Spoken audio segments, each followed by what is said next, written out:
The following is a Nothing But Sports production.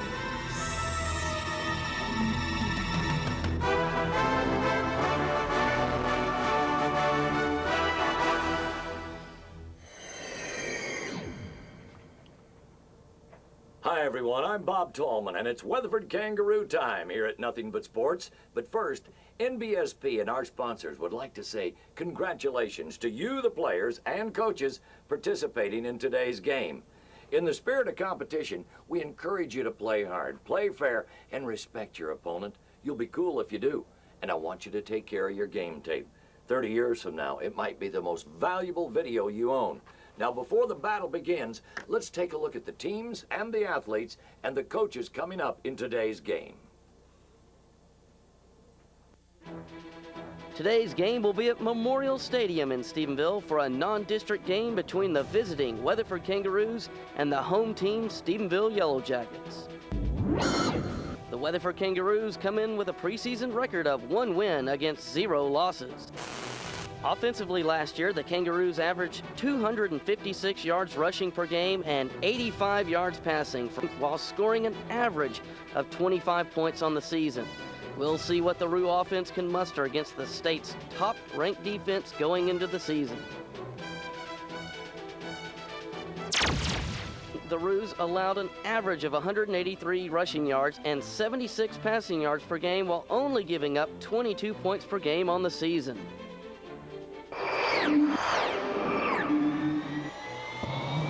Kangaroo head coach Larry McBroom says this about the Stephenville Yellow Jackets. Stephenville is always tough to run the football on. Their size, their speed, and their strength on the defensive line is incredible. He says his offense will have to maintain its composure and hit some big plays. We must capitalize on any Yellow Jacket turnovers. He says his defense will have to stop the running game. They have great speed at the skilled positions. We must create turnovers. It looks to be an exciting battle between these two powerhouses coming up right here on NBSP. We'll be back in a moment with Nothing But Sports player profiles for a close-up look at the players and coaches. Stay with us. Honey, can you pay these bills? It won't take you very long if you use Texas Banker Online. Sure. Girls, I'll be right back. Texas Banker Online, a simple and secure way to bank over the internet with no service charge. Now you can pay bills quickly and conveniently from the comfort of your own home with Texas Banker Online. That was quick. Yeah, that Texas Banker Online is really simple. Whose turn is it anyways? Texas Banker Online, a product from Texas Bank. Plug in now. They dress him up like a ghost and he's looking through and it's Halloween and he's walking around like this. My parents told me to go swimming and I was like, no. You love watching movies and Blockbuster thinks you should be rewarded for that with Blockbuster Rewards, where the more movies you rent, the more free ones you get. Plus, get a free Blockbuster Favorites movie every month. He got on top of that bomb just like it was a horse. He was going to ride that rascal all right on into where it was going. Join Blockbuster Rewards today and go home happy. Welcome back, everybody. Now let's take a personal look at NBSP Scouting Report and discover who's wearing the uniforms and what really makes them click and tick.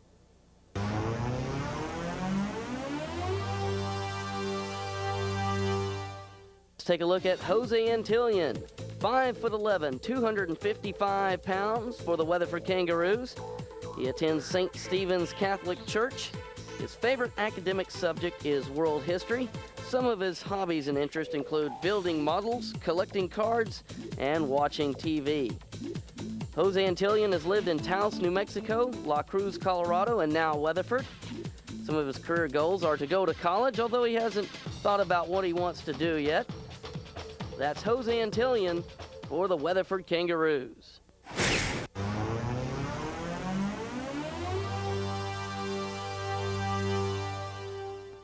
Michael McDaniel, senior for Weatherford High School, 5'8", 155 pounds.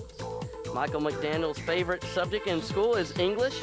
He's a member of the New Hope Baptist Church, and his favorite hobby is playing video games.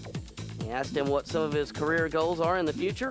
He wants to go to college to be a police officer or work with his dad at his business. He asked him, what would you do to be a champion? Work hard and never give up. That's Michael McDaniel, Weatherford Kangaroos.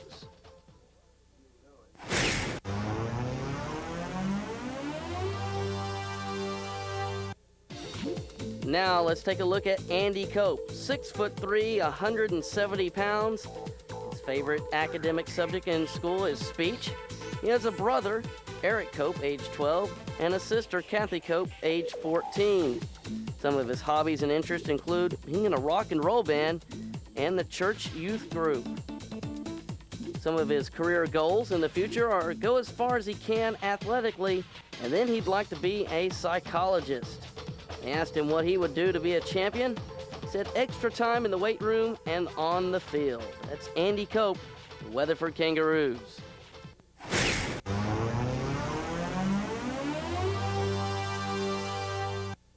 Now, Jeremy Day for the Weatherford Kangaroos, 6'4", 170 pounds. Jeremy attends the Victory Baptist Church in Weatherford. His favorite academic subject is English, and some of his hobbies and interests include hunting and fishing, creating internet pages, and refereeing basketball games. He asked Jeremy about some of his future plans. He says he plans to get a degree in law, dentistry, or computer science. And they asked him what he would do to be a champion. Well, Jeremy said he would work out an extra 10 minutes each day. That adds up, Jeremy says. That's Jeremy Day, 6'4", 170-pounder for the Weatherford Kangaroos.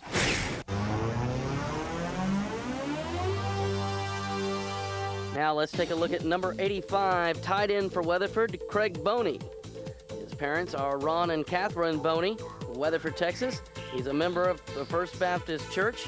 His favorite academic subject is computer science. Craig Boney is 6'2", 206 pounds.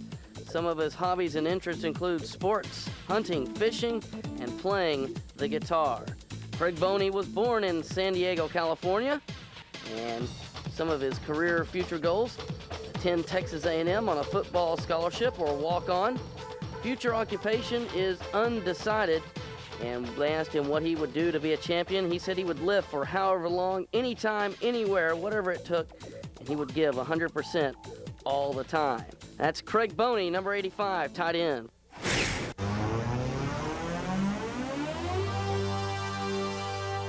Now, let's take a look at the coaches for Weatherford. Don Bird. He's the offensive line coach and the defensive end coach. He's got a great coaching history, 25 years at Ada, Oklahoma, and now he is currently in his 4th year at Weatherford. Played 3 years of football at Ada High School, was an All-State tackle in 1961, played 1 year at the University of Oklahoma, played 3 years at East Central University. He's coached in 9 state championships with an 8-1 record. That's Coach Don Bird for the Weatherford Kangaroos. That concludes this week's NBSP scouting reports, and we'll be back in a moment on location with the big showdown. Stay with us.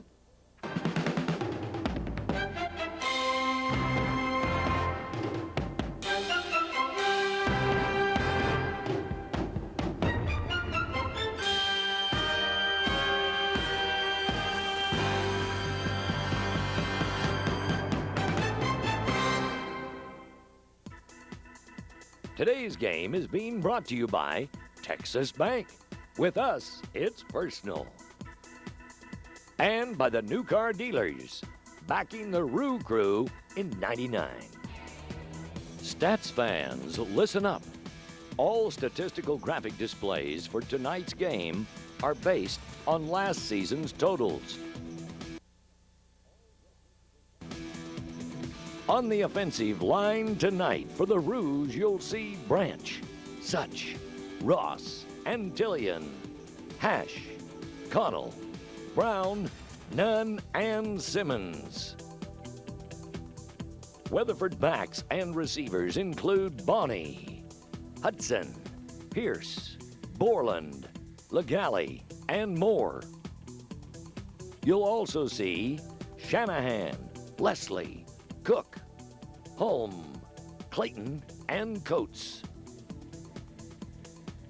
Branch will be the deep snapper on punts, PATs, and field goals.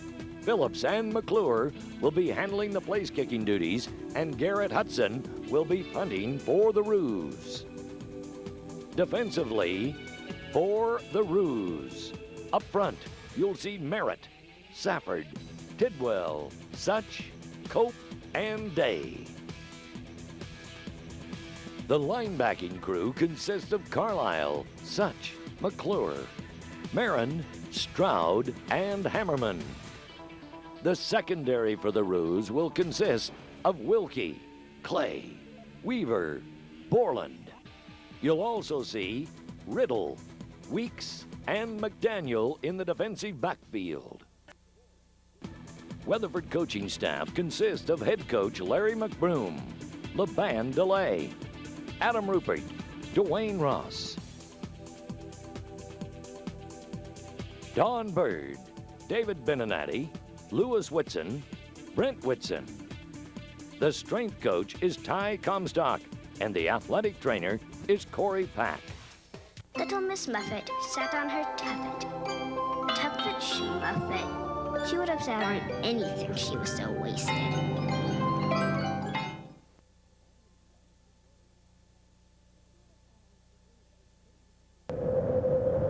Your future is a long and winding road. There are many options, many distractions, many twists and turns you can take on the way. Your future is out there. Need directions? Weatherford College can help you get exactly where you want to go. So contact us today. At Weatherford College, our grads go places. Al, Super Save Produce Buyer, line 1. Dave! Yeah, 20 truckloads of grade A direct from my orchards today at 20% below market price. You know, Dave, you could advertise a lower price if you bought my grade B. Yeah, but there's not that much difference. But it's good enough for your competitors. 20 truckloads. Super Save's low price gets you the good stuff. Okay, the good stuff. To see this team get much better as the season goes along. Here is the kick. It's going to be long, and it's going to be deep, and it's going to be picked up deep in the end zone. Here's breaking out around the 10, out to the 15-yard line is Barrett Weaver, and there he is brought down. And he had, it appeared, if he could get by one man there, Mark Reeby, around the 10 or 15-yard line, that he had a lot of room up the north sideline. Yes, he did. Number 2, Trey Feltz, did a good job of just catching Barrett's legs there as he was coming up. Barrett showing a good amount of speed as he came deep out of the end zone with that kickoff return. So the Roos will come out. First play from the scrimmage. The ball is at the 15-yard line. Here is Zach Moore. 2 receivers to the left and 2 receivers to the right. And here is Zach. He's going to throw a long pass down the sideline, and the receiver stopped short around the 25. The ball went long and out of bounds, and one of the Stephenville coaches made a catch up around the 40. Well, Coach McBroom coming out with certainly not your standard I-back offense there, Randy. He had no one deep behind Zach Moore, came out in a passing offense, and the Roos looking to spread things out to start with. Second down, the ball at the 15. The Roos moving for the first time this year. And here is a fumble, and it's fumbled up around the 20-yard line. And I think the Roos have fallen on it, and they have, and it will be a first down for Weatherford out across the 25. Wow. Lots of excitement there, Randy. Looked like that ball could have been picked up by a couple of the Stephenville Yellow Jackets, but instead Mark Pierce doing a good job of getting to that ball and falling on it and hanging on to it.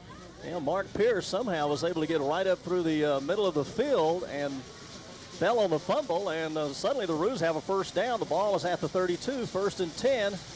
And here is Zach Moore again. We have 2 men in the backfield this time as they come out in a little formation, a little different formation, and somebody jumped early, so we'll have a flag, and this will probably go against the Weatherford Kangaroos. We're in the first period of play, just getting underway.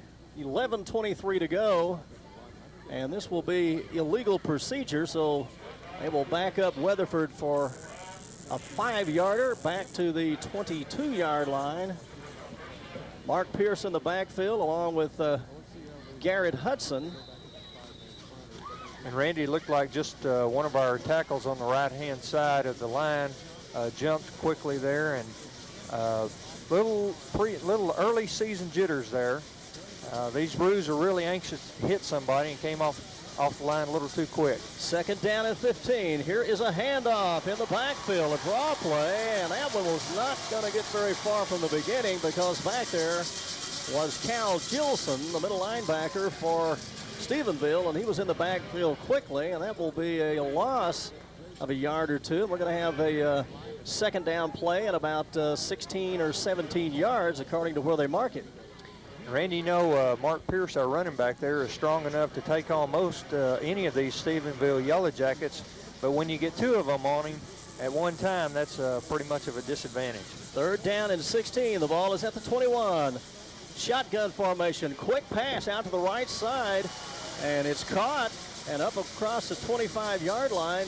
There is Colt Borland with a nice catch, and that was a beautiful throw by Zach Moore. Good job by faking also by Colt Borland. Sold the cornerback on the fact that he was going deep and pulled up real quick, made a wide open target for Zach, and did a good job of gaining a few extra yards after the catch. 3rd down and 12 yards to go for the Weatherford Kangaroos. First game of the season, first series. 9:52 remaining in the first quarter. Moore running to his right. He's got some room. He's going to run a little bit, and he gets across the 25, up around the 28-yard line, and it looked like he was going to get more yardage than that, but somebody was able to get a hand on his ankle and slow him down a little bit, and then the pursuit of the Stephenville Jackets caught up right at the 28-yard line, 4th down and 10 for Weatherford. And just a lot of speed on that Stephenville defense, isn't there, Randy? There was looked like Zach was wide open there, going around that right corner, and all of a sudden he had 2 of those Yellow Jackets right in his face. Well, the Jackets are going to have to punt now, and standing about the 10-yard line is Garrett Hudson, and Garrett will be punting, and it looks like they have waited too long, but here comes a flag out.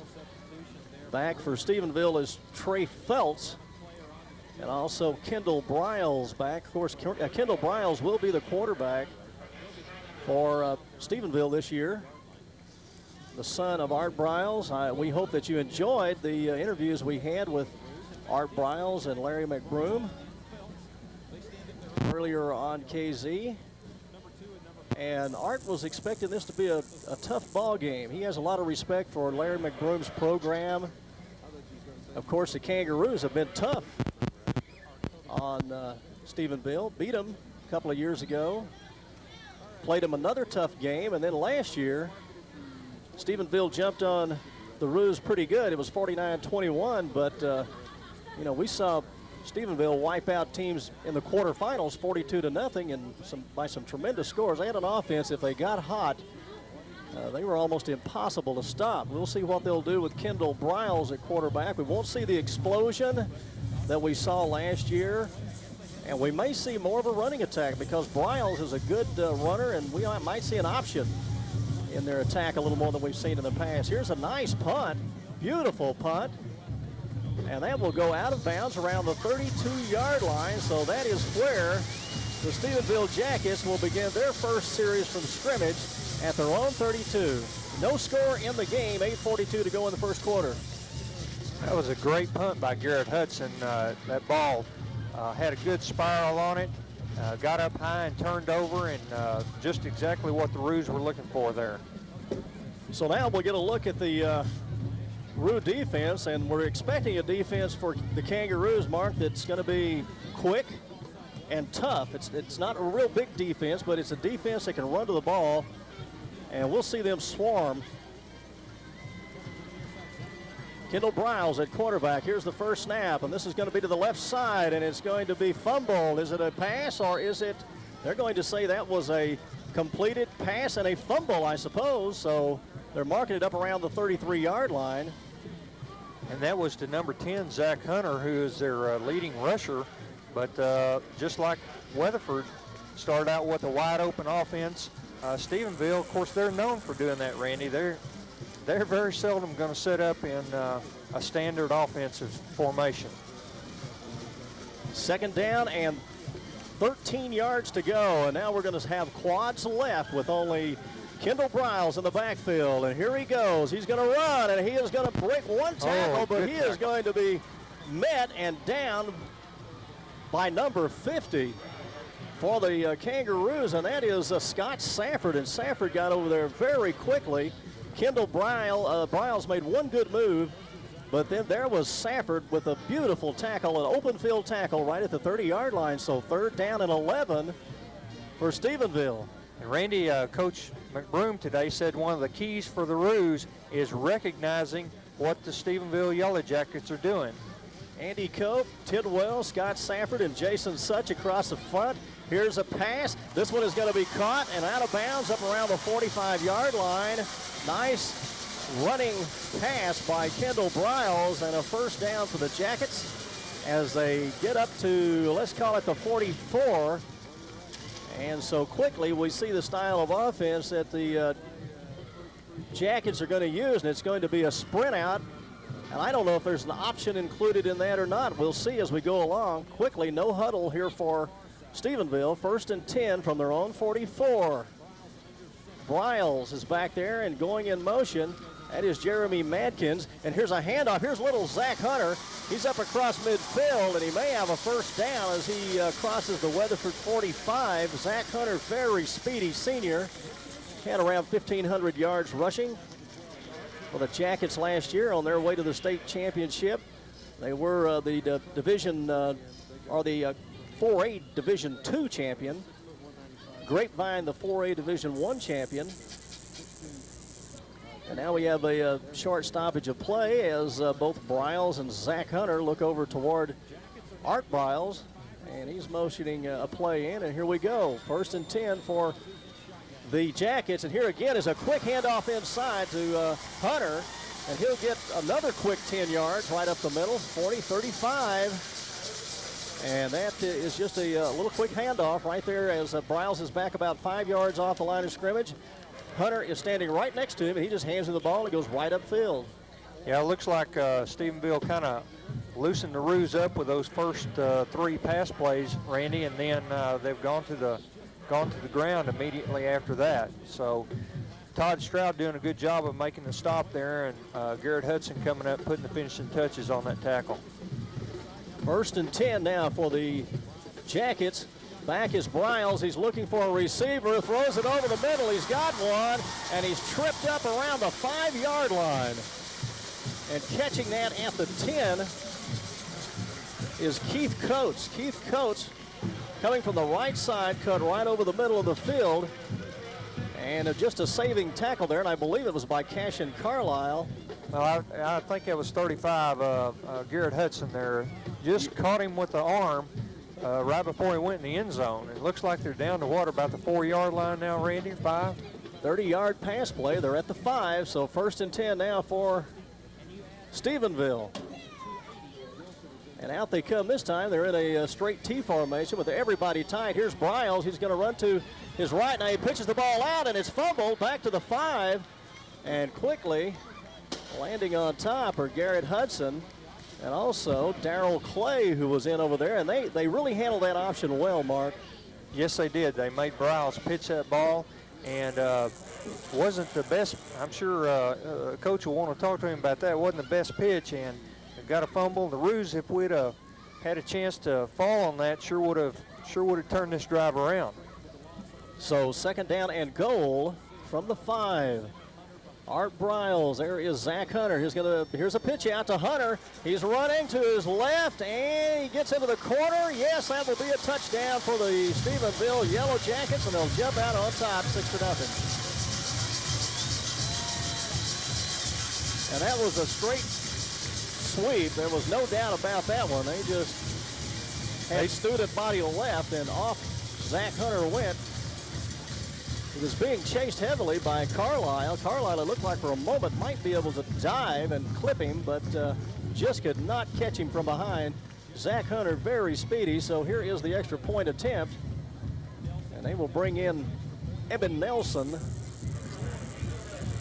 And holding, that is Richie Petronas. And even on extra points, Stephenville not doing the standard thing. Here's the little left-footed kicker, and looked like for a moment that was tipped.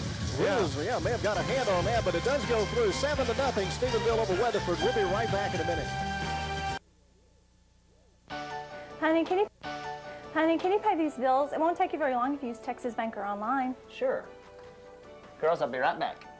Texas Banker Online, a simple and secure way to bank over the internet with no service charge. Now you can pay bills quickly and conveniently from the comfort of your own home with Texas Banker Online. That was quick. Yeah, that Texas Banker Online is really simple. Whose turn is it anyways? Texas Banker Online, a product from Texas Bank. Plug in now. Can I have a puppy? What do you mean Ground's never coming back? Why does she get to stay up? Where do babies come from?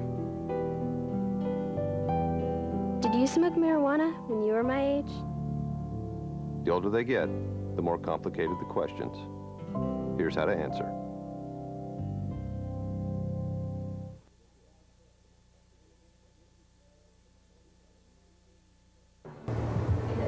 Hello, I'm Don Cressman, candidate for District Judge for the 43rd Judicial District of Texas.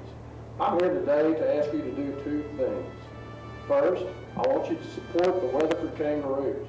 Second, I want you to vote for me on the March 14th, 2000 primary for District Judge. Thanks a lot.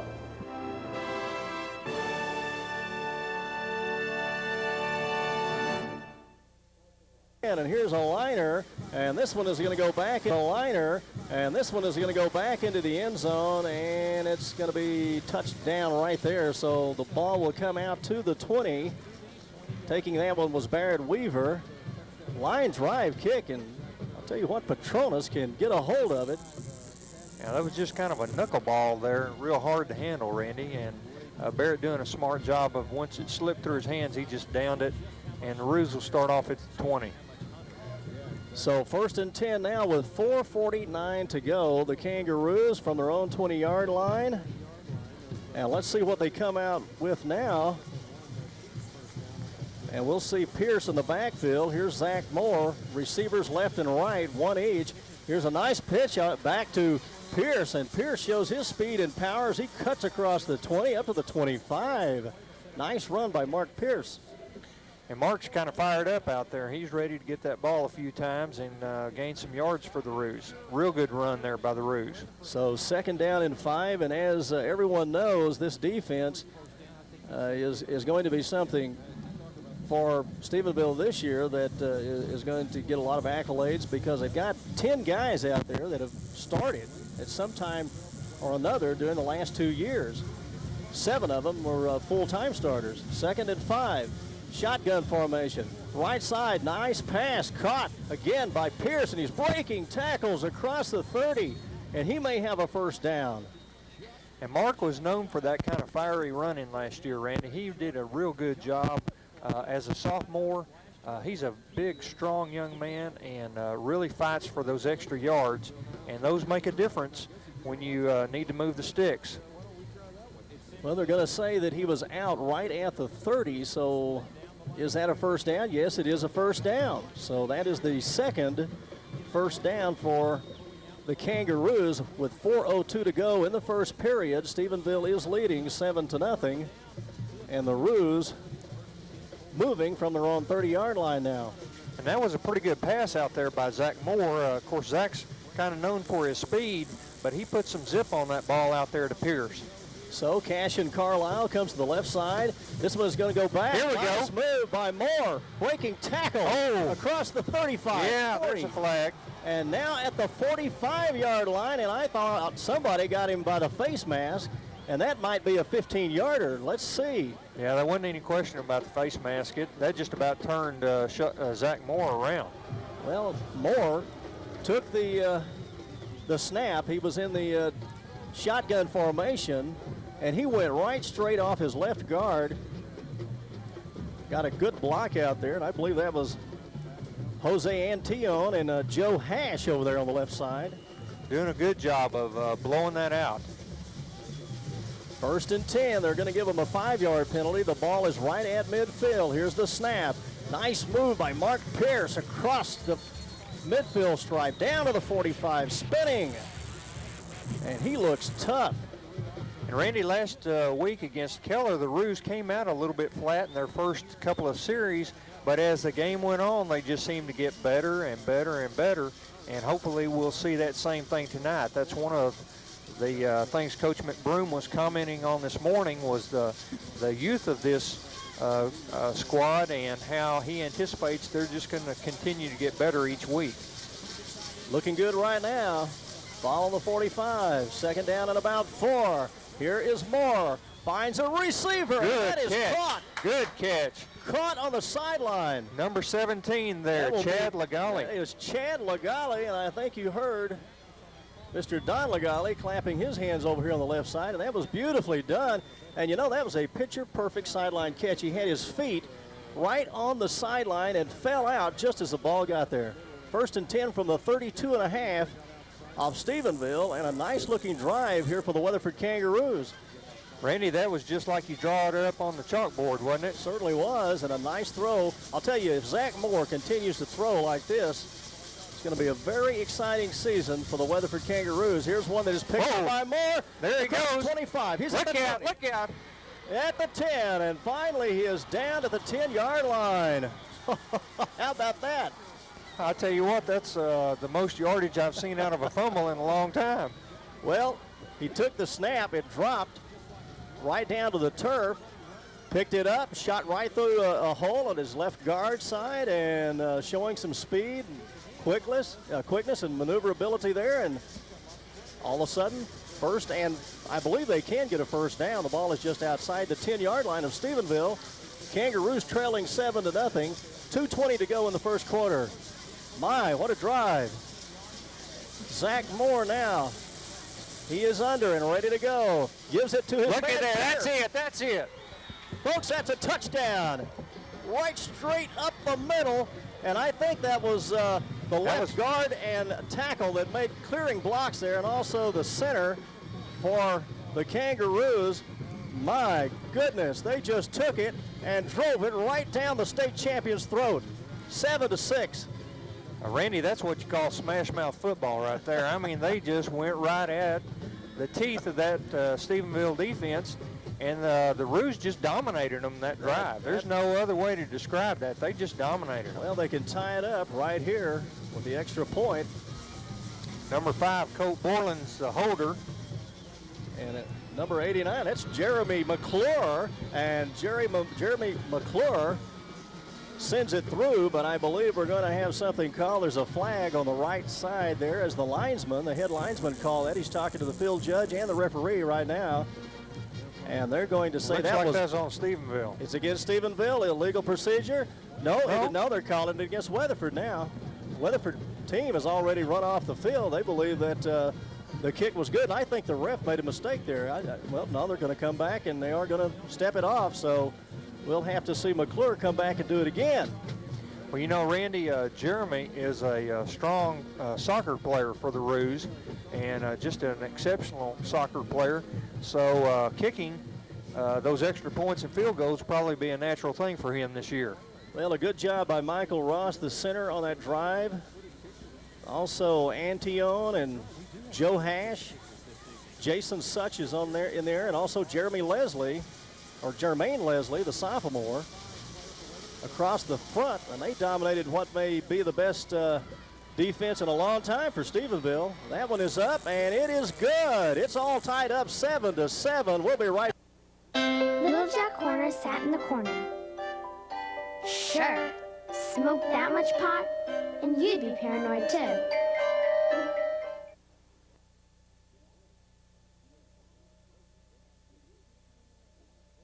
In the early days of Parker County, the courthouse and square was the focus of activity. Education was important. The first high school was built in 1885 on the north end of the block, now occupied by the City Hall. The White Junior High was constructed on the site of the old Central High and was used until the new South Main School was available.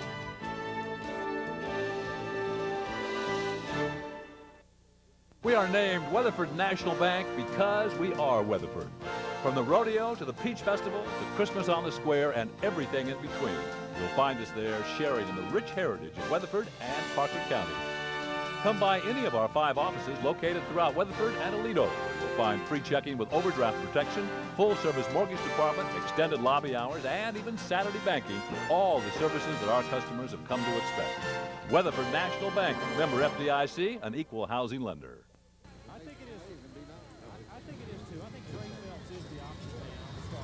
7-7 is the score. Stephenville and Weatherford. Here is the kickoff, and it goes back to one of the deep backs, and he hands it off for Stephenville, but that does not fool the kickoff team of the Weatherford Kangaroos. They are all over Zach Hunter. 16-yard line, and we've got a penalty flag down also. Well, that was just a tremendous drive by the Weatherford Kangaroos right down the throat of the Jacket defense, and we were talking about everybody so excited about the Stephenville defense this year and about the offense of the Weatherford Kangaroos, Mark. A lot of new people, a lot of people that played but did not start as varsity players last year. They come together. We thought it was going to take them a while to put everything together, but I tell you what, if they keep doing that, we won't have to wait too long. It'll be hard to put many drives together that's better than that, Randy. 1st and 10 for Stephenville. There was a 5-yard penalty on that kickoff. The ball is at the 21. Art Briles is back to pass. He's going to look deep. Look up. And that one, it's in and out of the hands of the wide receiver. That is Josh Bashaw around midfield. And I think if the defender, Chad Legale, no, that wasn't Chad Legale, it was Barrett Weaver down there. If Barrett had turned around, he might have been able to intercept that. He was in perfect position for the interception. Well, Barrett doing a good job of showing some speed there. He was catching up after he bid a little early there. And long pass for high school football there by Kendall Briles. Ball is at the 21, 2nd down and 10 for Weatherford. Here is the hit. What a hit. Goodness, what a hit. And there's a penalty flag, and that'll be an illegal procedure against Stephenville. The handoff from Briles, it was an inside handoff. David Walker got it, and he was pounded on immediately by number 84. And that is Jeremy Day over there. And Jeremy Day, he put a Kanga whack on him. He did come across, didn't he? 2nd down and 15. And you know, you'd sure like to see this defense stop this very potent offense of Stephenville right here. That would really help them get their confidence up early. Here's the handoff to Hunter. He's going to be pounded at the 18-yard line. He falls forward for perhaps another yard. And inside there, some tough inside play by the defensive tackles. Well, Randy, Zach Hunter had something like 1,800 yards last year as a junior, and if you can hold that young man to 3 and 4 yards at a time, like the Roos did just then, we'll be just fine, because that young man is strong and fast, and the Roos did an excellent job of just flying to him right there. Back is Briles. They have 5 receivers out. Here is Briles. Is he going to run it? Yeah, he's going to run. Here we come. He's across the 20. He will not get the first down. He'll be run out of bounds, and very good speed shown by the linebackers. Todd Stroud over there. Yep. Run him out of bounds, so we'll see the Kangaroos bring out their punt receiving team now. And Todd took a great angle on Briles there, and was just doing everything he could to get a lick in before Briles got out of bounds. So again, we'll see Barrett Weaver back. No, that's 35. Now Garrett Hudson is back there. Here is the punt, a nice punt all the way back across the 30. And it is handled by Cashin Carlisle and Colt Borland. Colt Borland across the 25 up to the 30-yard line. So now the Roos have stopped the Jackets. 7-7 is the score. We're down to 57 seconds to go in the first quarter, and pretty exciting game so far, Mr. Reeby. Oh, just a great game, Randy. Both teams have had the ball 2 times. Both teams have had one scoring drive apiece, and just an excellent football game on this, what would you call this, a real cool evening today? Well, if you like 100 degrees, I guess you could say it's cool. I guess 100 degrees is cool the way things have been the last couple of months. 1st and 10 for Weatherford. 30-yard line. The game is tied. Here's right at the middle. Moore going across the 40. Wow. And he's just taking the snap, finding a hole. Most of the time, it looks like it's right off his left guard. And that will be a first down as Moore again showing his quickness. And Randy, last year we saw the Roos do that a lot with Mickey Peters at quarterback. They just would fake like they were going to back into the pocket for a pass, and Peters would take off. And it looks like Zach Moore studied that move and has improved on it, actually. Pierce, the one-man back, 1st and 10. Here again is the quarterback draw. He goes up midfield. Another first down. Crosses it down to the 46-yard line, and you know, eventually Stephenville is going to have to stick somebody in the middle to stop that. That'll make you adjust, I guarantee you. It sure will. Well, they're putting Chad Legale way out to one side and Colt Borland way out on the other side. They have one man in the backfield. They have a man on the slot, moving him left and right, and they spread everything out. Moore finds his hole and shoots right upfield. Very effective. 12 seconds to go. Ball is at the 45.5. And a timeout. Let's go ahead and take a quick timeout right now. The score, Stephenville 7, Weatherford 7. We'll be right back. Your hometown bank teams up with your hometown Kangaroos to provide the support for a successful athletic year at Weatherford High School. Texas Bank, a proud sponsor of the Kangaroo Stadium scoreboard, the Sports Medicine John Deere Gator, and the new athletic training complex. Texas Bank makes the commitment to our student athletes to place them in the winner's circle. Backing our Kangaroos, banking at Texas Bank. Member FDIC, an equal opportunity lender. You can find yourself living in the middle of breathtaking beauty among the wildlife of Texas at Silverado on the Brazos. This upscale, low-density equine residential development has a world-class arena, 200 box stalls, and professional trainers on site. Spectacular building sites in the Brazos River. Boating, hiking, trail riding, and coming soon, an 18-hole championship golf course. To choose your beautiful home site, call 817-341-7770.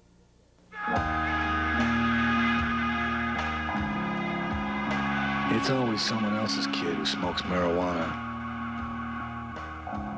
Someone else's kid who's messing up in school.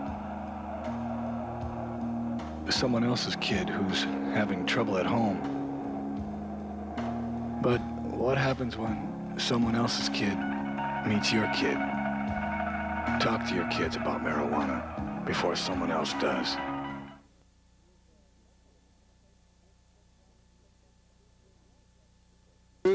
Which is somewhat of an imitation of what you think about when you think about the Stephenville Yellow Jackets.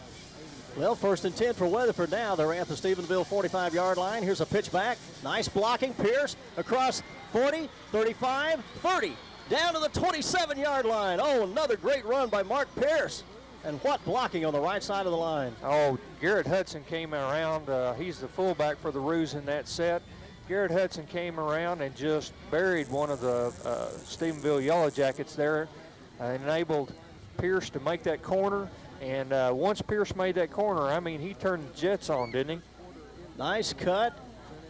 Good pitch out there by Moore. Right in stride with the breaking Mark Pierce. 1st and 10. The ball is placed at the 30-yard line.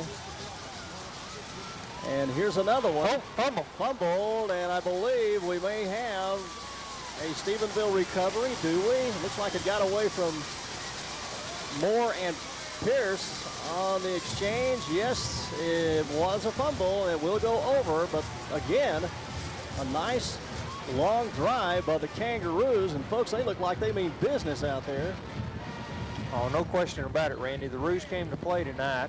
And that's just kind of an unfortunate break there. That ball bounced right off of Mark's chest as he got that handoff, and he was already looking into the hole, to see where he was going and just didn't get a good handle on that thing.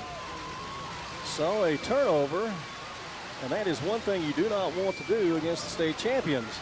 Nope. Handoff inside, across the 30, out to around the 32. Let's see who that is for Stephenville. Well, it was good hitting in there on the Ruse part by Andrew Cope, and also number 89 for the Ruse, who is Jeremy McClure.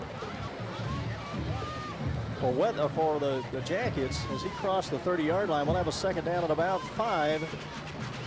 7-7 is the score. 10:57 to go. Second period. We have an I-back field with a man in motion now.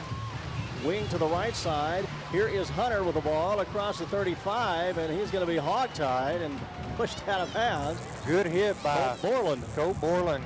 Colt not giving him that last extra yard up the sideline. Colt came across and put a body on him and drove him 4 or 5 yards out of bounds. Yeah, will be enough for a first down, so the ball is moved out to the 40. And this defense does look like they have the speed at linebackers, and all of the defensive linemen can run. Yeah, no question about that, Randy. We've got some good speed. What we need is a little experience right now. Well, they're playing well against the defending Class 4A Division II state champions. Here is the quarterback, Bryles. This time he will keep it, go over the right side, and get across midfield, and that will be a first down at the Weatherford 49. But you know, if you can stretch the game out with Stephenville, don't let them get the big plays, perhaps you can stay close and have a chance to beat them. That's exactly right. 1st and 10. They'll have 2 men in the backfield this time with Bryles in between, and this looks like one of those handoff situations, and it is. Quickly to Hunter, who breaks open across the 40, the 35-30, down the sideline, 10-5, and he will go all the way in as they strike from the 49-yard line. And that's good hustle down the line by Jeremy McClure trying to get the angle on Hunter, but Hunter just got great speed, and once he got into the open field there, Randy, he just took off and made it to the goal line in front of the Ruse. 13-7 the score, and that's the one thing that you don't want to happen. You don't want them to strike from anywhere on the field. You want to make them work hard, and if they score, make them pay on every single tackle and try to make them use up a lot of time. Well, here is the extra point attempt.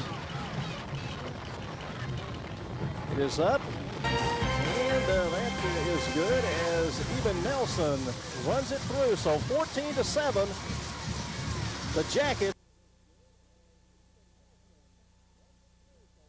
Little Bo Peep has lost her sheep. Well, duh. That's what happens when you get stoned.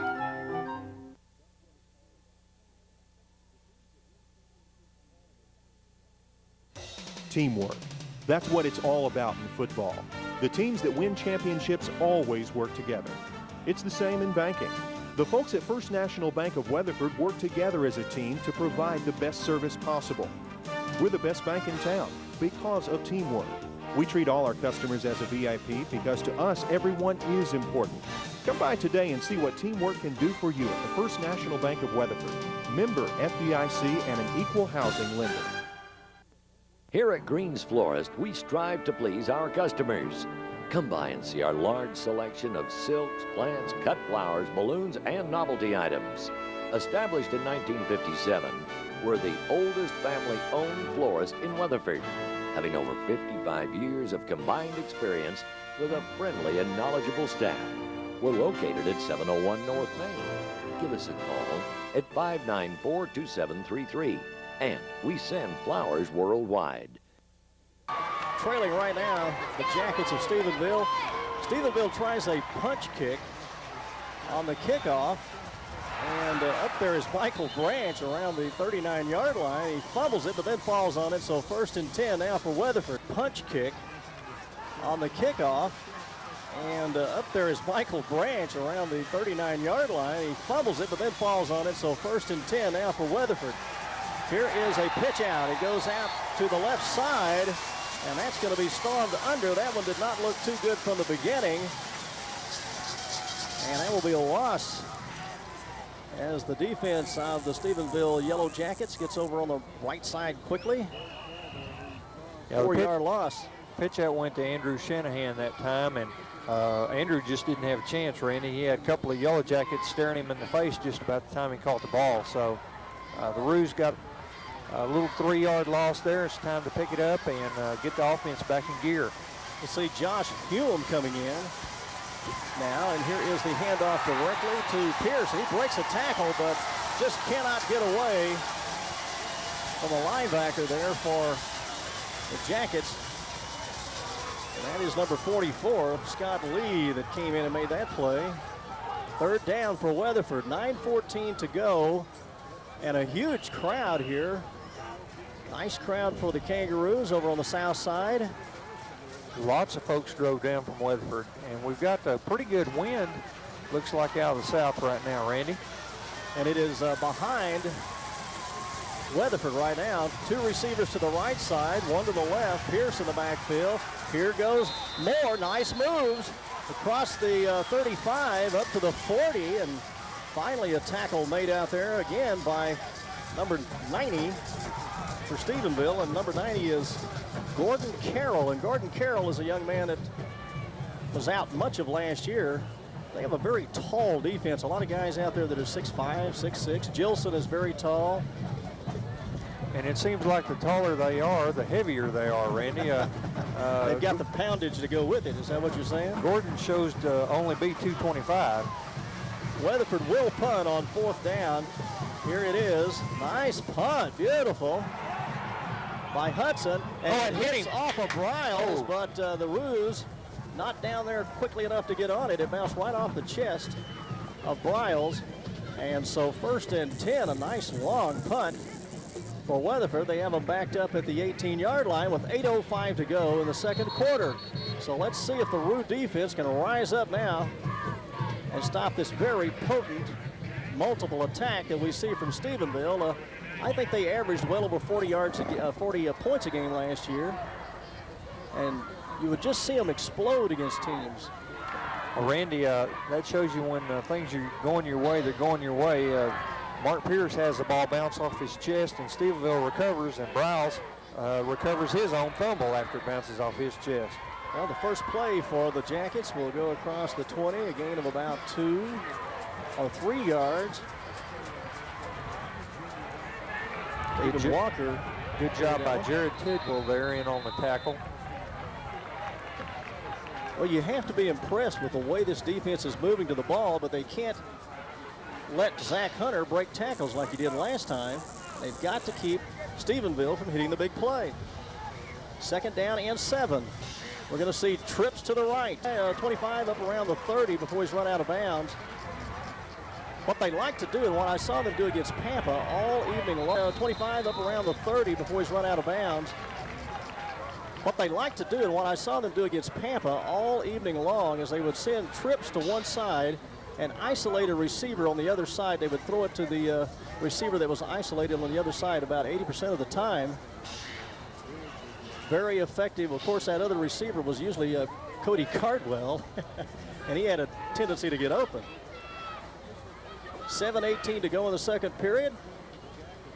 This is Stephenville 14, Weatherford 7. Big play for the Roos right now. We need a little stop.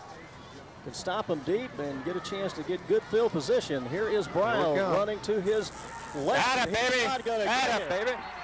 Oh, beautifully done coming in. There was number 50. That was Scott Safford. And also 25 was there initially, Cashin Carlisle, to cut him off.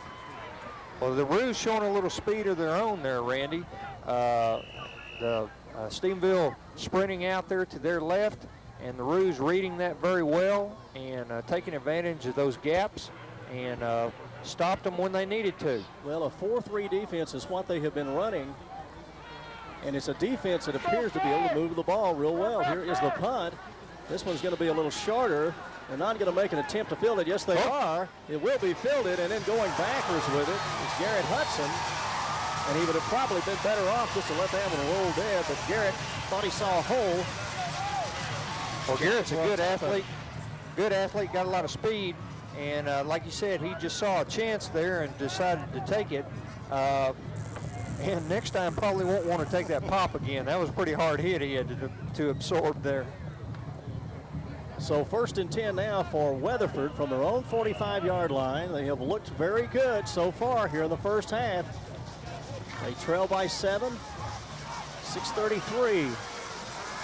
Time to get that offense back rolling. More of the shotgun. He's going to throw it to the left side. It will be caught. And I think he had a knee on the ground when he caught the ball. That was number 5, Colt Borland out there, and a good job of catching it. But just a little low, couldn't do too much with it once he did catch it.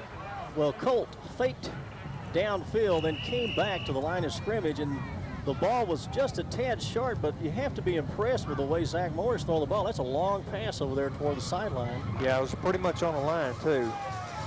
This time they'll bring 2 receivers to the right side. Moore will stay back in that shotgun. He is going to be sacked. And now they're going to say a fumble. And it's going to be picked up by Stephenville and run in. And I believe that is going to be a touchdown. It will be a Stephenville touchdown, or they're going to bring it back. Well, the referee is marking the spot. He was marking the spot. It's not a flag. That's right, so that is a touchdown. And, you know, for a moment there, I thought they should have called Zach Moore down. Definitely looked like he was down on his back, but perhaps the ball was knocked out just before he hit the ground. Happened real fast, kind of hard to see. If we had a little instant replay, Randy, we could check it for sure, but just a tough break for the Roos right there. It certainly is, because they were definitely in the game close, 14-7, and now all of a sudden 20-7. Pretty brave move by Zach Moore right there, Randy, when you think about the fact that that ball came in and he fumbled it to start with, picked it up, tried to stay in the pocket and stand firm there, and he just got leveled right at the last minute. So a 32-yard fumble recovery return for a touchdown by Carroll. Gordon Carroll, the 6'5", 225-pound senior, takes that one in, and that is really going to be one that's going to hurt. Kick is up, and it is good. So with 6:06 to go in the second period, Stephenville 21, Weatherford 7. We'll be right back. Honey, can you pay these bills? It won't take you very long if you use Texas Banker online. Sure. Girls, I'll be right back. Texas Banker Online, a simple and secure way to bank over the internet with no service charge.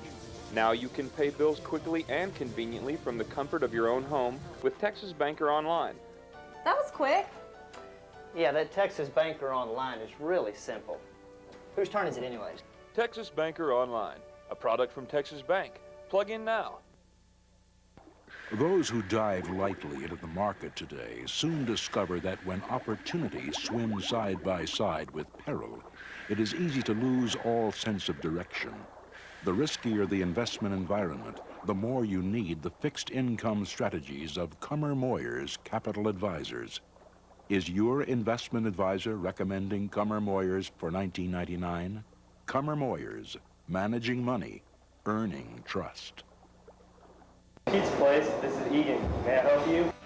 On June the 1st, 1976, it was my opportunity to walk in the front door of the pizza place in Weatherford, Texas. At that time, you could get the lunch special, which is a small cheese pizza, a salad, and a drink for only 95 cents. There's been a lot of things that have changed in Weatherford, Texas in the last 23 years, but there's one thing that's always remained constant. The pizza place and the Weatherford Kangaroos have always been a perfect combination. Or can you see them? They, of course, they're a little closer than we are, and we're a heck of a lot older than some of these people, too. So. Or at least I am. I shouldn't categorize. So I'm just making excuses. Ryan Harris with a deep kickoff. Chases Pierce back to about the 8-yard line, across the 10, 15 to the 20. 25 finds a seam, 30. Knocked out of bounds. No, keeps his feet. 40. He did step out of bounds. Back at the 40-yard line is where they're spotting the ball. I said Pierce, that's 34. That was 35. Garrett Hudson, the fullback. He goes out of bounds at the 40-yard line, and that's where Weatherford will start after the 32-yard return. And Coach Browse is going, hey, there's a guy back here at the 40 with his foot marked. Can we throw the ball back there? And I just have to agree with what you said a while ago. There is so much of a greater wealth of good players on this Weatherford team this year. Just like watching Hudson right there. We saw one great player with Peters last year, but there are 3 or 4 or 5 really good players that Weatherford has this year that you can hang your hat on, and that's why I think they'll win more ball games.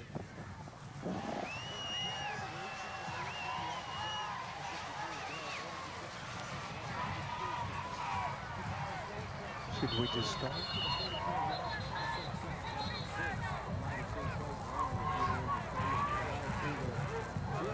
Got out of the reach of the Weatherford running back at the 38-yard line. Ryan Harris comes up limping a little bit here, Boots. He has been over a little bit. Also in the game right now for the Jackets, Robert Harrison getting some playing time, as well as Kent Howe tonight. Jackets didn't have one of their starting defensive tackles. Craig Parks is going to be out 1 game with a knee injury. So right now you don't have Parks or Gilson. And that's 2 of your pretty important seniors on this defense. So the Jackets will wait on defense as getting in shotgun is Moore. Moore runs the option, is in trouble, will pitch the ball out, has running room, does the pitch man, gets to about the 48-yard line. He has stopped short of the first down, taking the pitch for Weatherford, a new back in the game. That is, well, it's Andrew Chavalan. He's like the utility back, comes in on some specialty situations for Weatherford. Sets up 3rd down and 2 for the Roos at the 48-yard line. They need to get to almost the 50 for the first. 4:39 and counting here in the Cook Lumber second quarter. You know, Stephenville 21, Weatherford 7. Go ahead, Johnny. You know, in the program, they have his name as Shanahan. Did you notice that? Well, I'm just looking at I'm looking at the Weatherford thing. I got it says Shavallan, but we've got old stuff too. Handoff over the right side. A first down is Pierce as he powers his way to the 45-yard line of Stephenville. Good, strong runner right there. And most of his damage has been done right up the gut tonight. Ooh, that's something that scouts will want to see. And Ryan Harris is going to have to come out of the game now.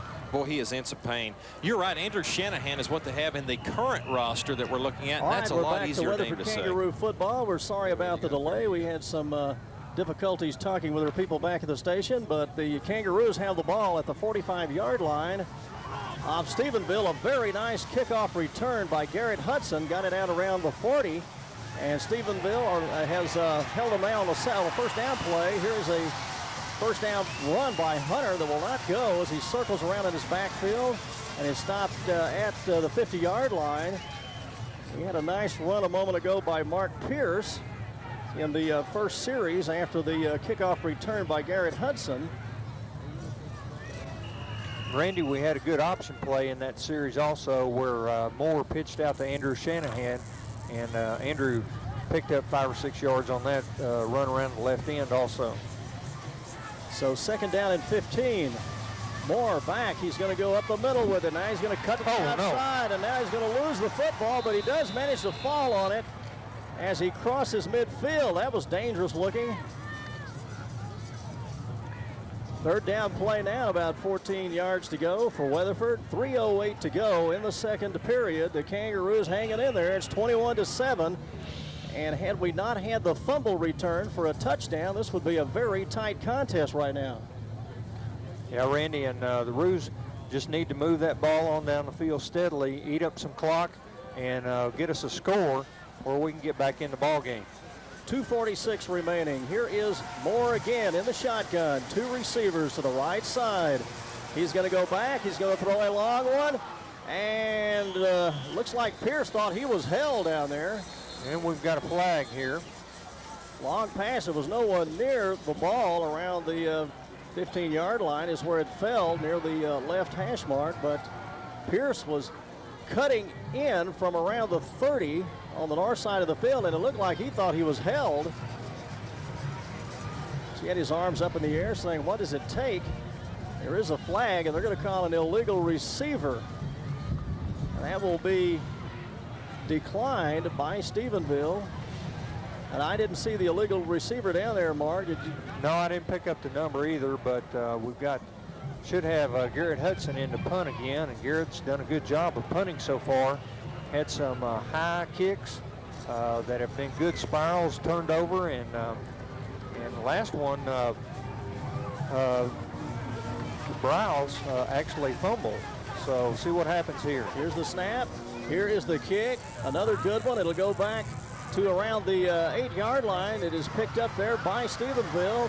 And that is Trey Phelps running upfield. Gets across the 20, out to around the 25-yard line.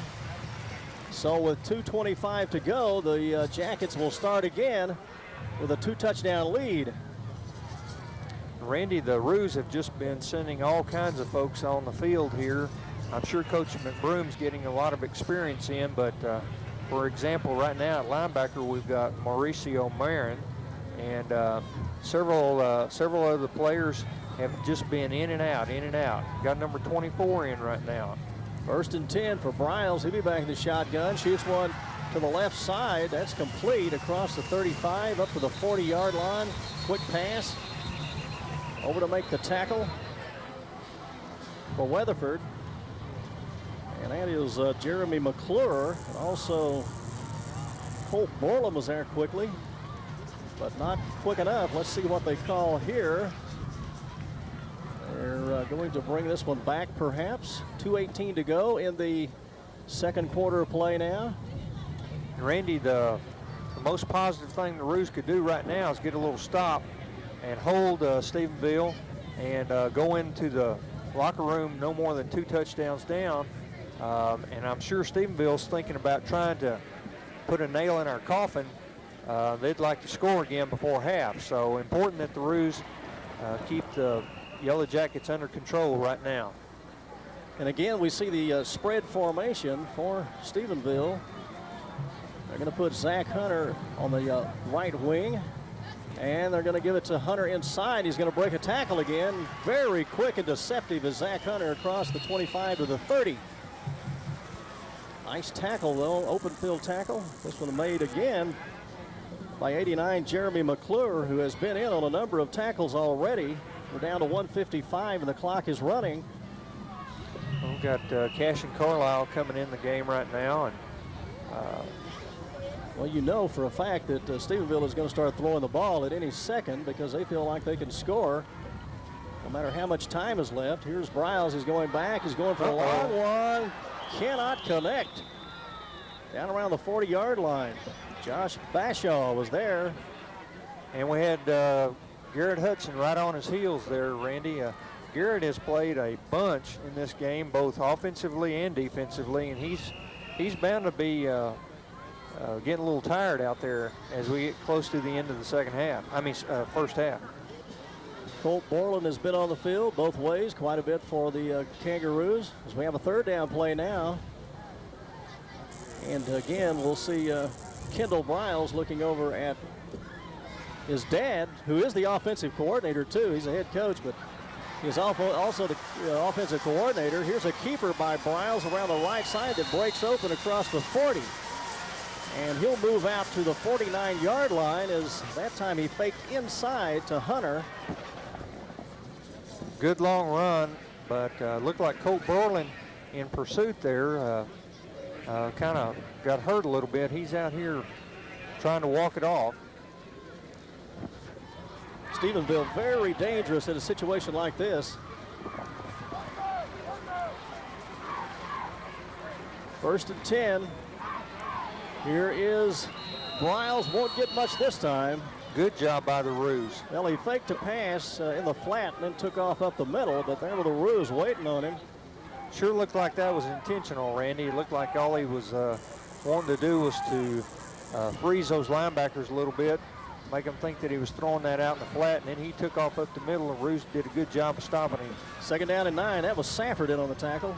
Here's a pass. It's going to be caught. Left flat across the 40, 35, 30. He's going to go all the way in, but there is a flag on the play. Let's see what it is. Is that going to be a touchdown, or is it coming back? And that was Josh Bashaw, and he has a lot of speed, a lot of quickness too. A number of these receivers for Weatherford are very small and quick, about 5'8", 5'9", 150, somewhere in that range. Well, it looked like, I'm not sure what the call is, Randy, but it sure looked like a pick out here on this side of the field. Well, so the flag was called immediately. Right. Before the play actually broke open. And it will be illegal procedure against Stephenville. 38 seconds remaining. And that will set them back 5, put them back on their side of the field at the 46. Good break for the Rouge right there, who need a good break. They've been fighting hard and working hard, and sometimes you need a few of those things to go your way, and that's what we saw right there. Second down and about 14 yards to go, and I think the coaches also saw that Colt Borland over here was limping a little bit. They went right after him. Exactly. We've got the Jackets are spread out all over the field again, Randy. They have got them from coast to coast. And the ball goes back to Briles. He's going to cut inside and then break to the outside across midfield to the 45 of Weatherford. It will not be a first down. And again, the Weatherford defense running from side to side, and they're having to, Stephenville is forcing Weatherford to cover the entire field. Yeah, good open field tackling there, though, by Todd Stroud and Colt Borland. They kind of teamed up and put Briles on the ground. Well, I am still impressed with the quickness of this defense. You take away the one fumble recovery for a touchdown, it would be 14-7 against a Stephenville team that was averaging 500 and some odd yards per game at the end of last year. They were picked number 1 in the state by most people. The Kangaroos were picked to be one of the top teams in 8-4A this year, along with Springtown and Brewer. A lot of people expect that Boswell will also be up there because of their program. Numbers in the program have about 160 to 80 football players over there in high school. And Randy, as young as our football team is right now, it's good to see them battling in there and working hard against these Yellow Jackets, and they're gaining a lot of experience right now, even though we're not up on the scoreboard just yet. Well, this is going into the fire in the first game of the season, I'll tell you, against a team like this, and they are holding their own. Good job by Jeremy McClure there as he drove Hunter out of bounds on that run. Picked up a few yards. They will give them a first down. We're down to 24 seconds to go in the first half. 21-7 is the score. Well, this is Stephenville leading. This is what we were talking about earlier, Randy, where the Rouge really want to hold Stephenville out of the end zone right now as we're getting ready to go into the half. One man back, and that's Briles. A quick pass over the middle. It will be complete. The 30 down to the 28-yard line. And again, that one was to Josh Bashaw. He's caught a number of passes here in the first half. Nobody in the backfield with Kendall Briles. 1st and 10 from the Weatherford 28. 16 seconds remaining. Briles back to pass again. He's looking to the left side. He has a receiver. It is caught down to the 10-yard line, and he is really wrapped up by Todd Stroud and also Colt Borland. You had Shane Weeks in there too. Shane did a good job of slowing him down, and Stroud got over to really whop him. Well, T.J. Douglas caught that one, and we're going to have a penalty flag, and the ball looks like it's going to be brought back. So there's another break for the Rouge. It looks like we're down to about 6 seconds, Randy. 6 seconds to go, so perhaps a couple of plays here for Weatherford. You might see them just throw it into the end zone. They've got a couple of guys around 6'6" that they can bring in. Well, and this is an area that the Rouge are really working on, Randy, is our defensive backfield. So when you get in these kind of situations, they're going to grow up in a hurry. Be exciting to see what happens in the next couple of plays.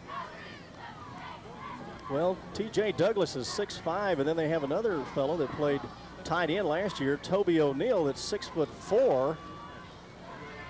And you might expect them to just loop one high and into the end zone and see if they can't get under it with 6 seconds to go. And our defensive line's doing a good job of trying to put some pressure on. Those are some awfully big boys that they're going against there, Randy. But they are breaking through and making Briles go ahead and get rid of that ball probably a little earlier than he'd like to. Well, we've seen a good rush put on occasionally by the Weatherford Rouge. Andy Cope has put on a good rush occasionally, and also Tidwell. Here's a long pass. This one is up, and it is caught down around the 5-yard line, and I don't show any time left. He's going to be tackled at the 5, and will we have another play? We will not. So time will run out on Stephenville as they did loop a high pass down the left sideline. It was caught, but the tackle was made by the defense of the Kangaroos, and time will run out in the first half. The score, Weatherford 7 and Stephenville 21. We'll be right back with some halftime stats and a little commentary by Mark Reby and myself right after this. I just don't want to. I think a lot of kids smoke pot. I feel like I'm the only one who doesn't. Why do I have to be so different? Different. Maybe we're not as different as we think.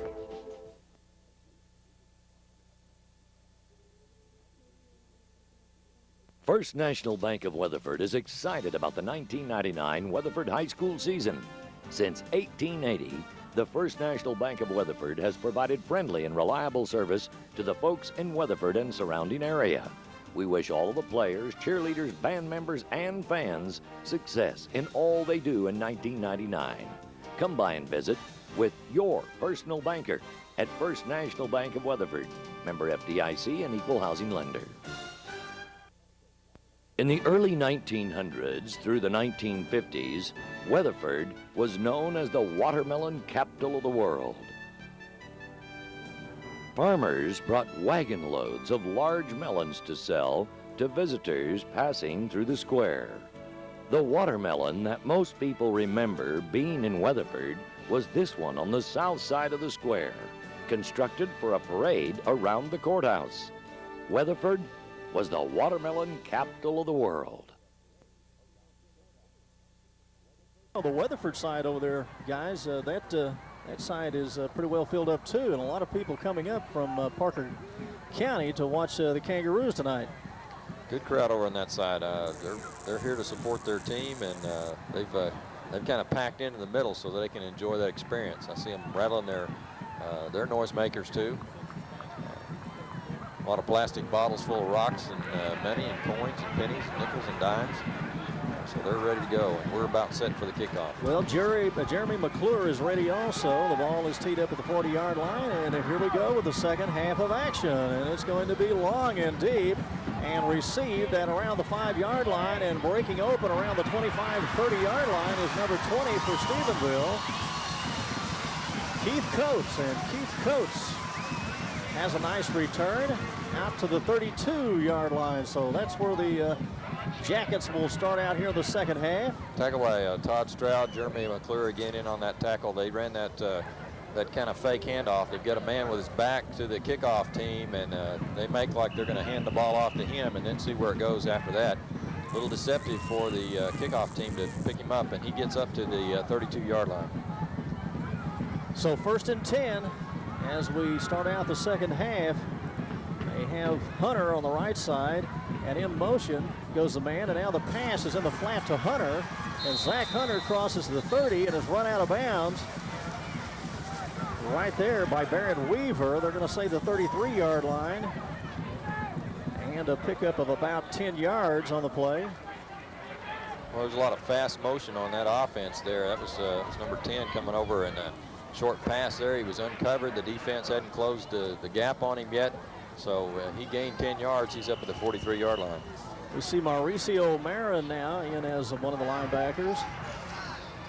They've also got Scott Safford in, one of the tackle positions. Cope is in there on the right end. Here's the handoff inside, and quickly this one is stuffed. Nice play by Jared Tidwell. Tripped up right there at the line. Jared Tidwell, the defensive tackle, filled a hole, and all he could do was fall across him. But he did pick up 3 yards. Second down at about 7. The ball is placed outside the 46-yard line on the Stephenville Jacket into the field. Art Briles, Kendall Briles, not Art. Art is on the sideline. It's Kendall at quarterback. They have the I formation with Hunter now in motion. And this time Kendall will keep it, and he gets to midfield. Stopped by number 44 on a nice open field tackle. That's Mauricio Marin. Made the fake handoff, looked to roll over the left, run left, but he was caught from behind. Certainly want to see the Kangaroos stop the Jackets here to start the second half. Keep them close.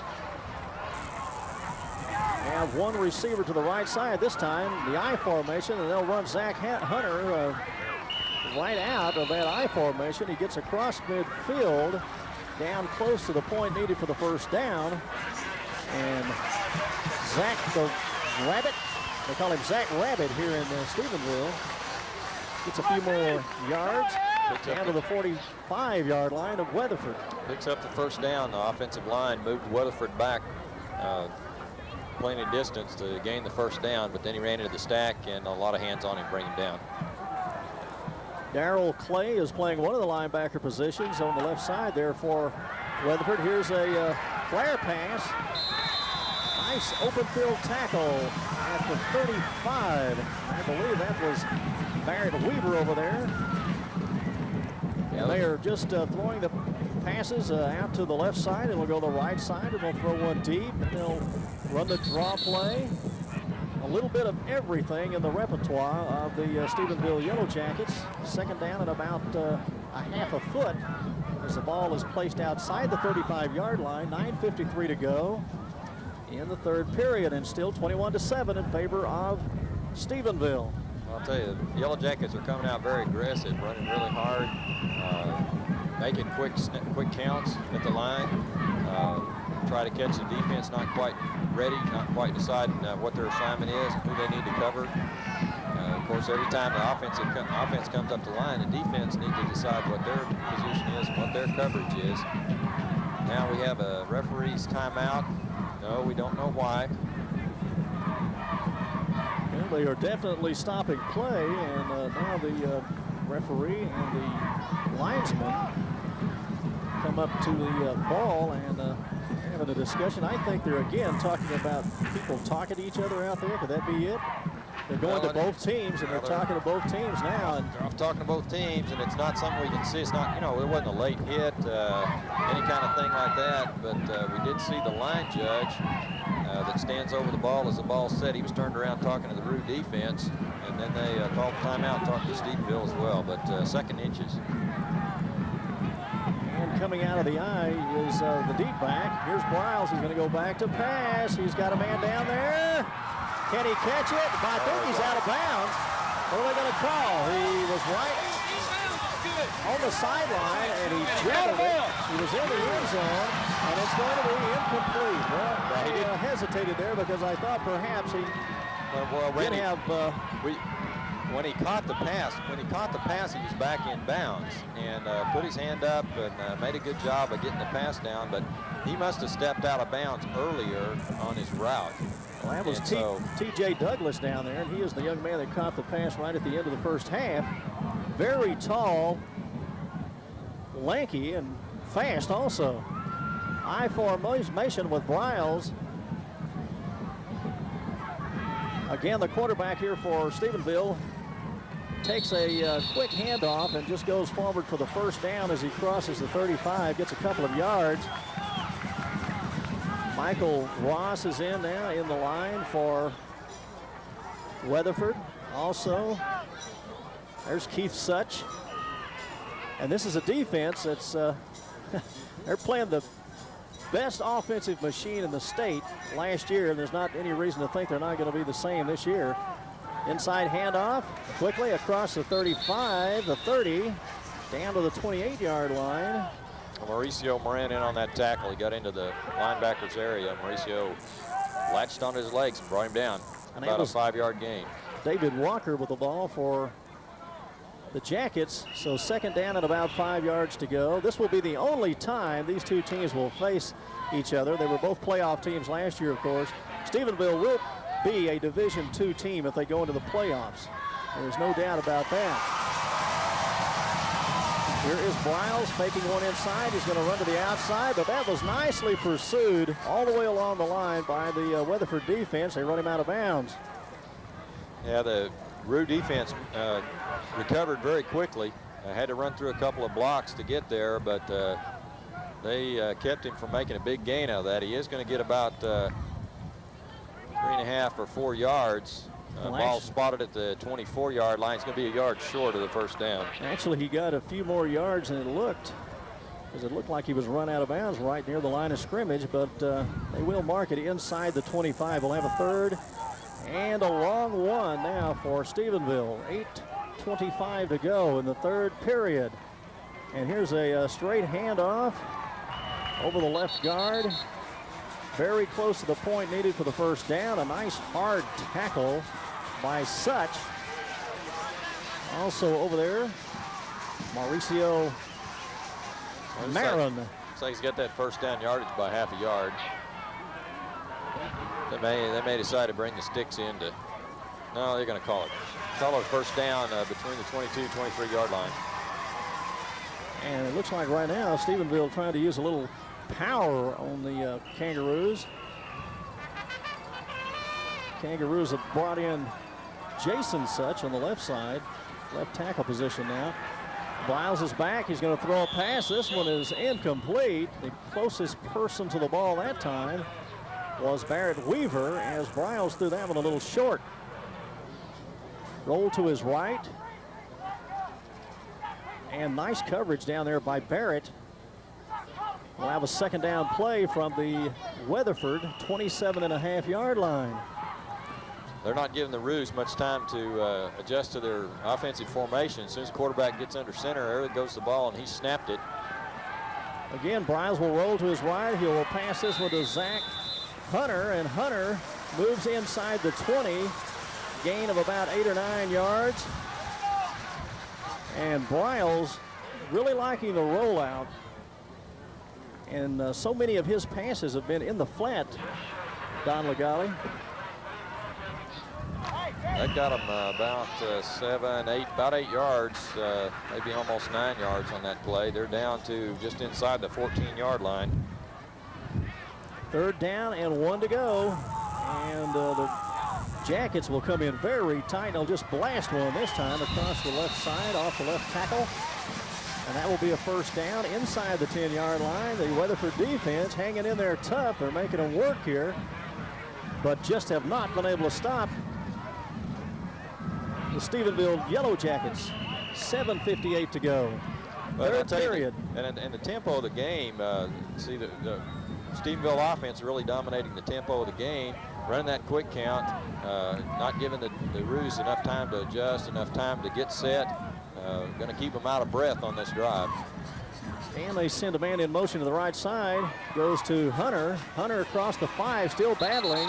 And he's blindsided this time by number 78, Jason Such, but he was in the grasp of another Kangaroo over there who had him. He slipped by one potential tackler, but then he met Garrett Hudson at about the 5, and Hudson said, "This is as far as you go tonight."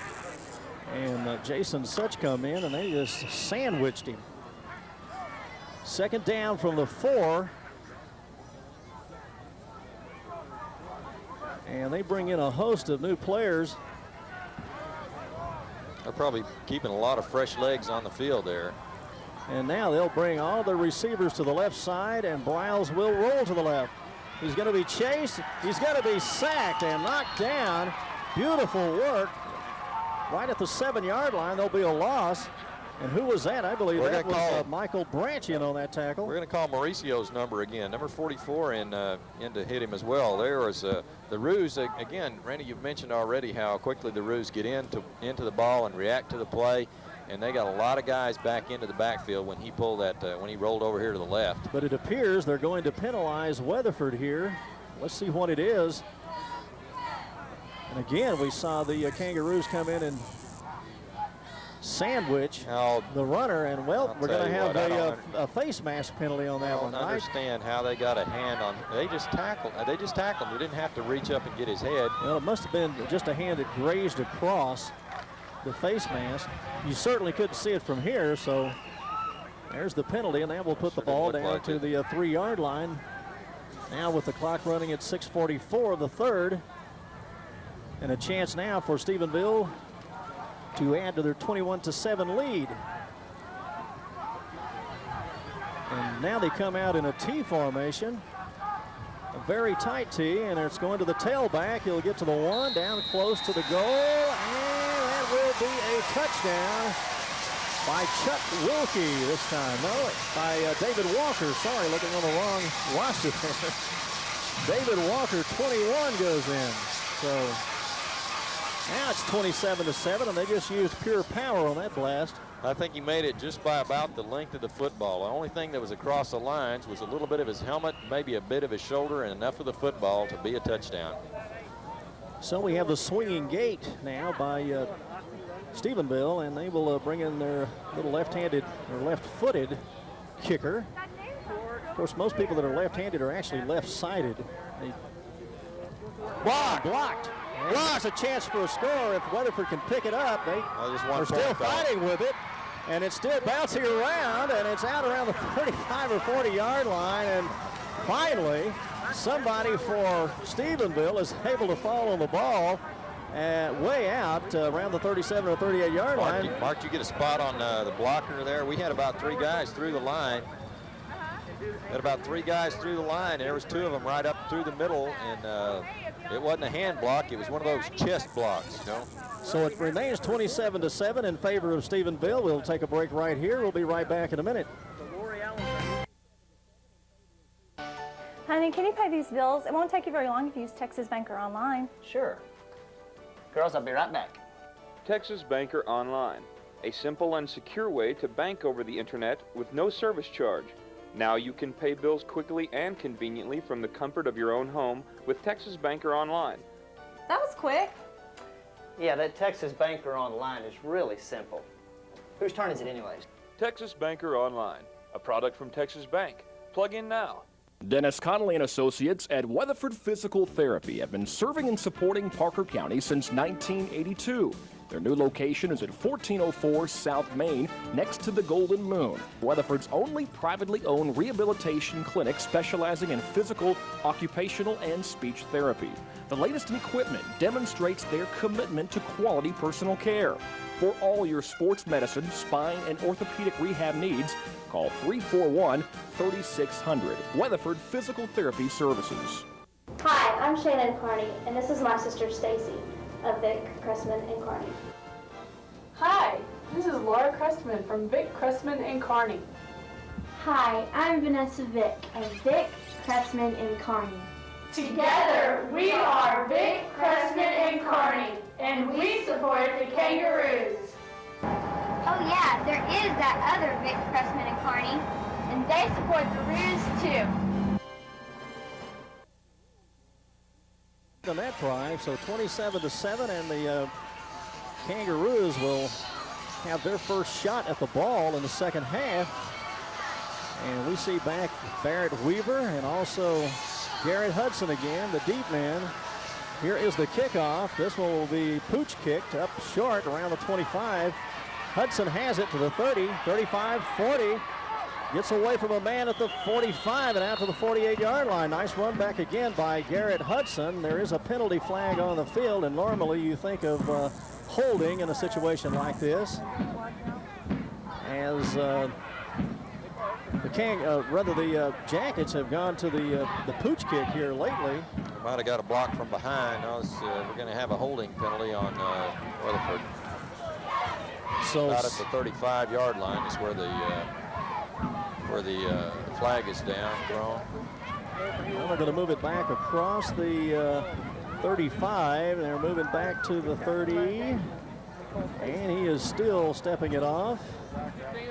And they're going to mark it at the 25-yard line. 25. So 1st and 10 there for Weatherford.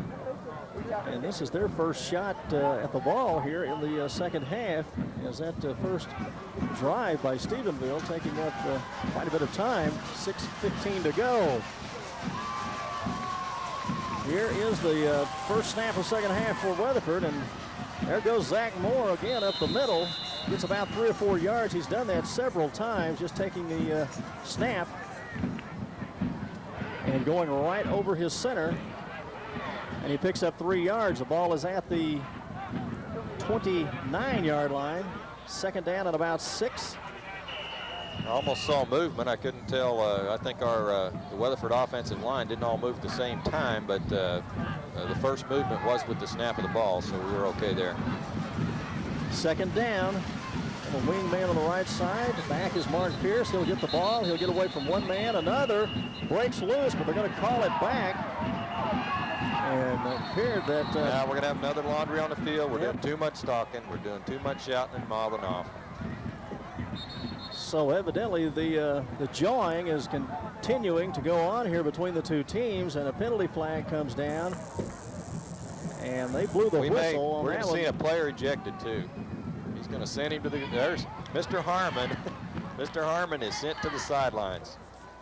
Well, whether, that evidently something was said out there, but we have a penalty flag against Weatherford.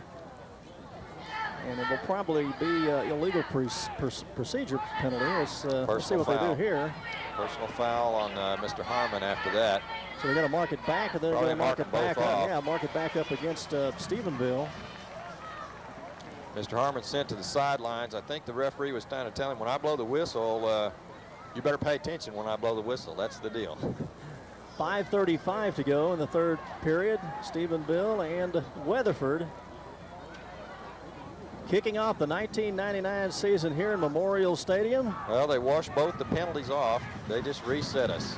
Well, I think I read somewhere that the UIL was going to do that this year. They were not going to mark off those types of penalties in which both sides are called with a personal foul. And in fact, nobody understood why they did it in the first place. Second down. 6 to go. Here is Moore pitching back to Pierce, who has a good hole. And they just clean out the right side of the Stephenville defense there, and Pierce gets all the way out near the 40-yard line. I'll tell you, I still see some late hitting going on, but I don't see any laundry on the field. One of the biggest blockers on that play was the quarterback. Zach Moore pitched the ball back to Mark Pierce on the pitch and sweep left, and then got his wheels under him and made a key block to give Pierce a nice opening over there. First down for the Roos at just above the 39-yard line. They're on 39-yard line. Mark Pierce, he has shown already in this game that he's going to be an outstanding tailback, and they'll have him back around next year too. A nice ball, almost gets away there at the line of scrimmage. He tried to cut outside, and then when he did, he was tripped by a leg from a huge pile that had formed there in the middle of the field. And I think if he'd have got outside there, he'd have had a big play, but down right near the line of scrimmage. Let's call it second down and 11. The Roos come out this time in the shotgun. They'll bring two receivers to the right side, one to the left. Here is the snap, back to Moore. He's going to throw one long down the side. Oh, that's got to be pass interference. Yeah, there it is. What we've got. There it is.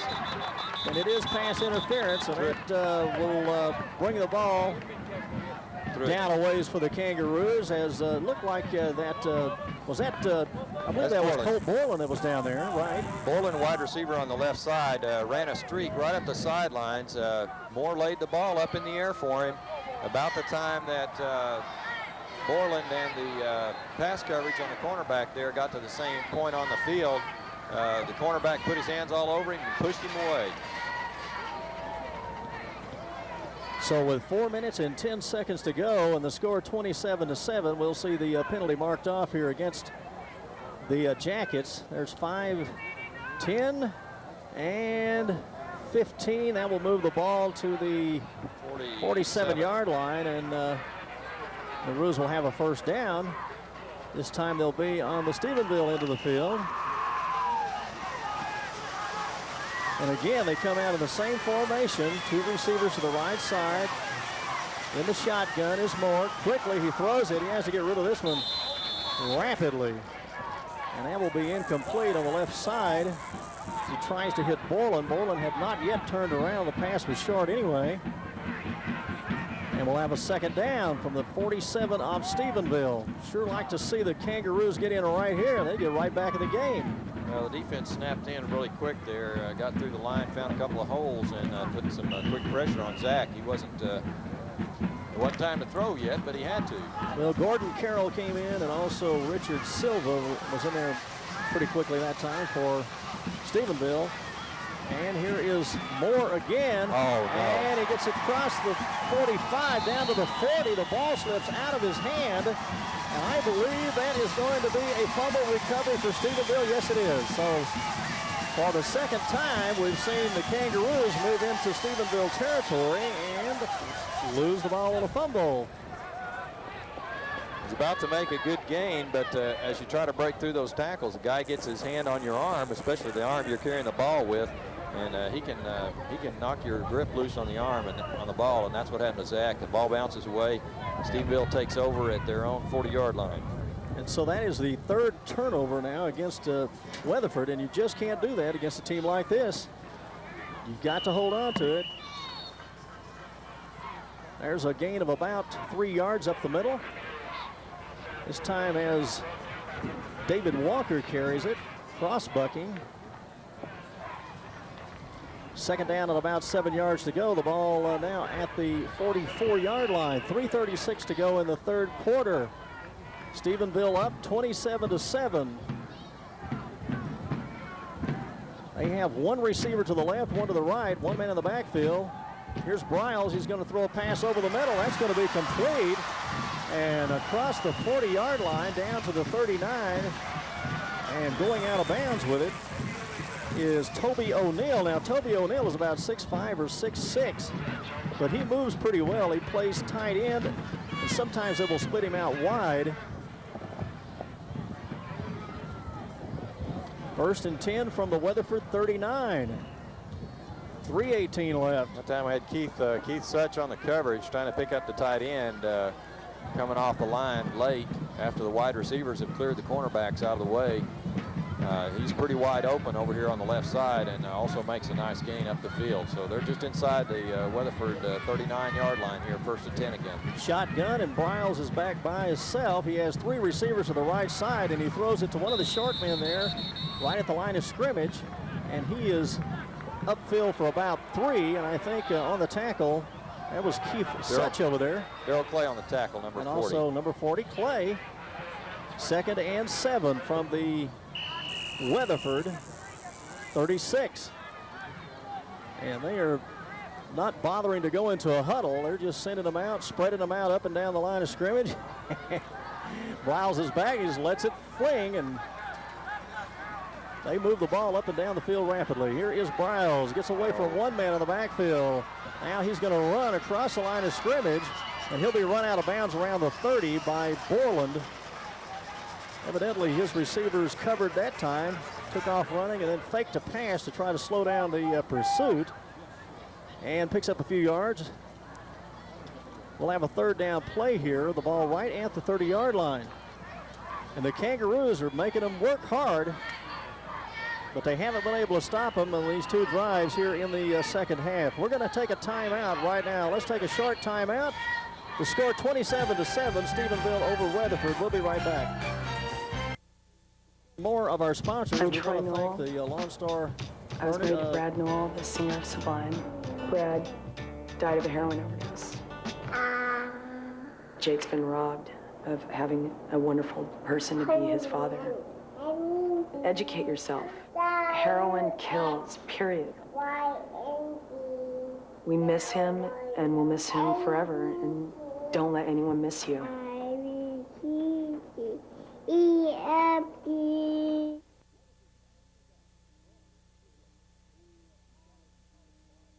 Weatherford National Bank, growing with Weatherford. We started in College Park and continued to expand into 5 offices located throughout Weatherford and Aledo. No matter where you live, chances are that you are close to one of our offices. Take advantage of our customer-friendly services, free checking with overdraft protection, full-service mortgage department, extended lobby hours, and even Saturday banking. Weatherford National Bank. We kept growing until we became a part of Weatherford's history.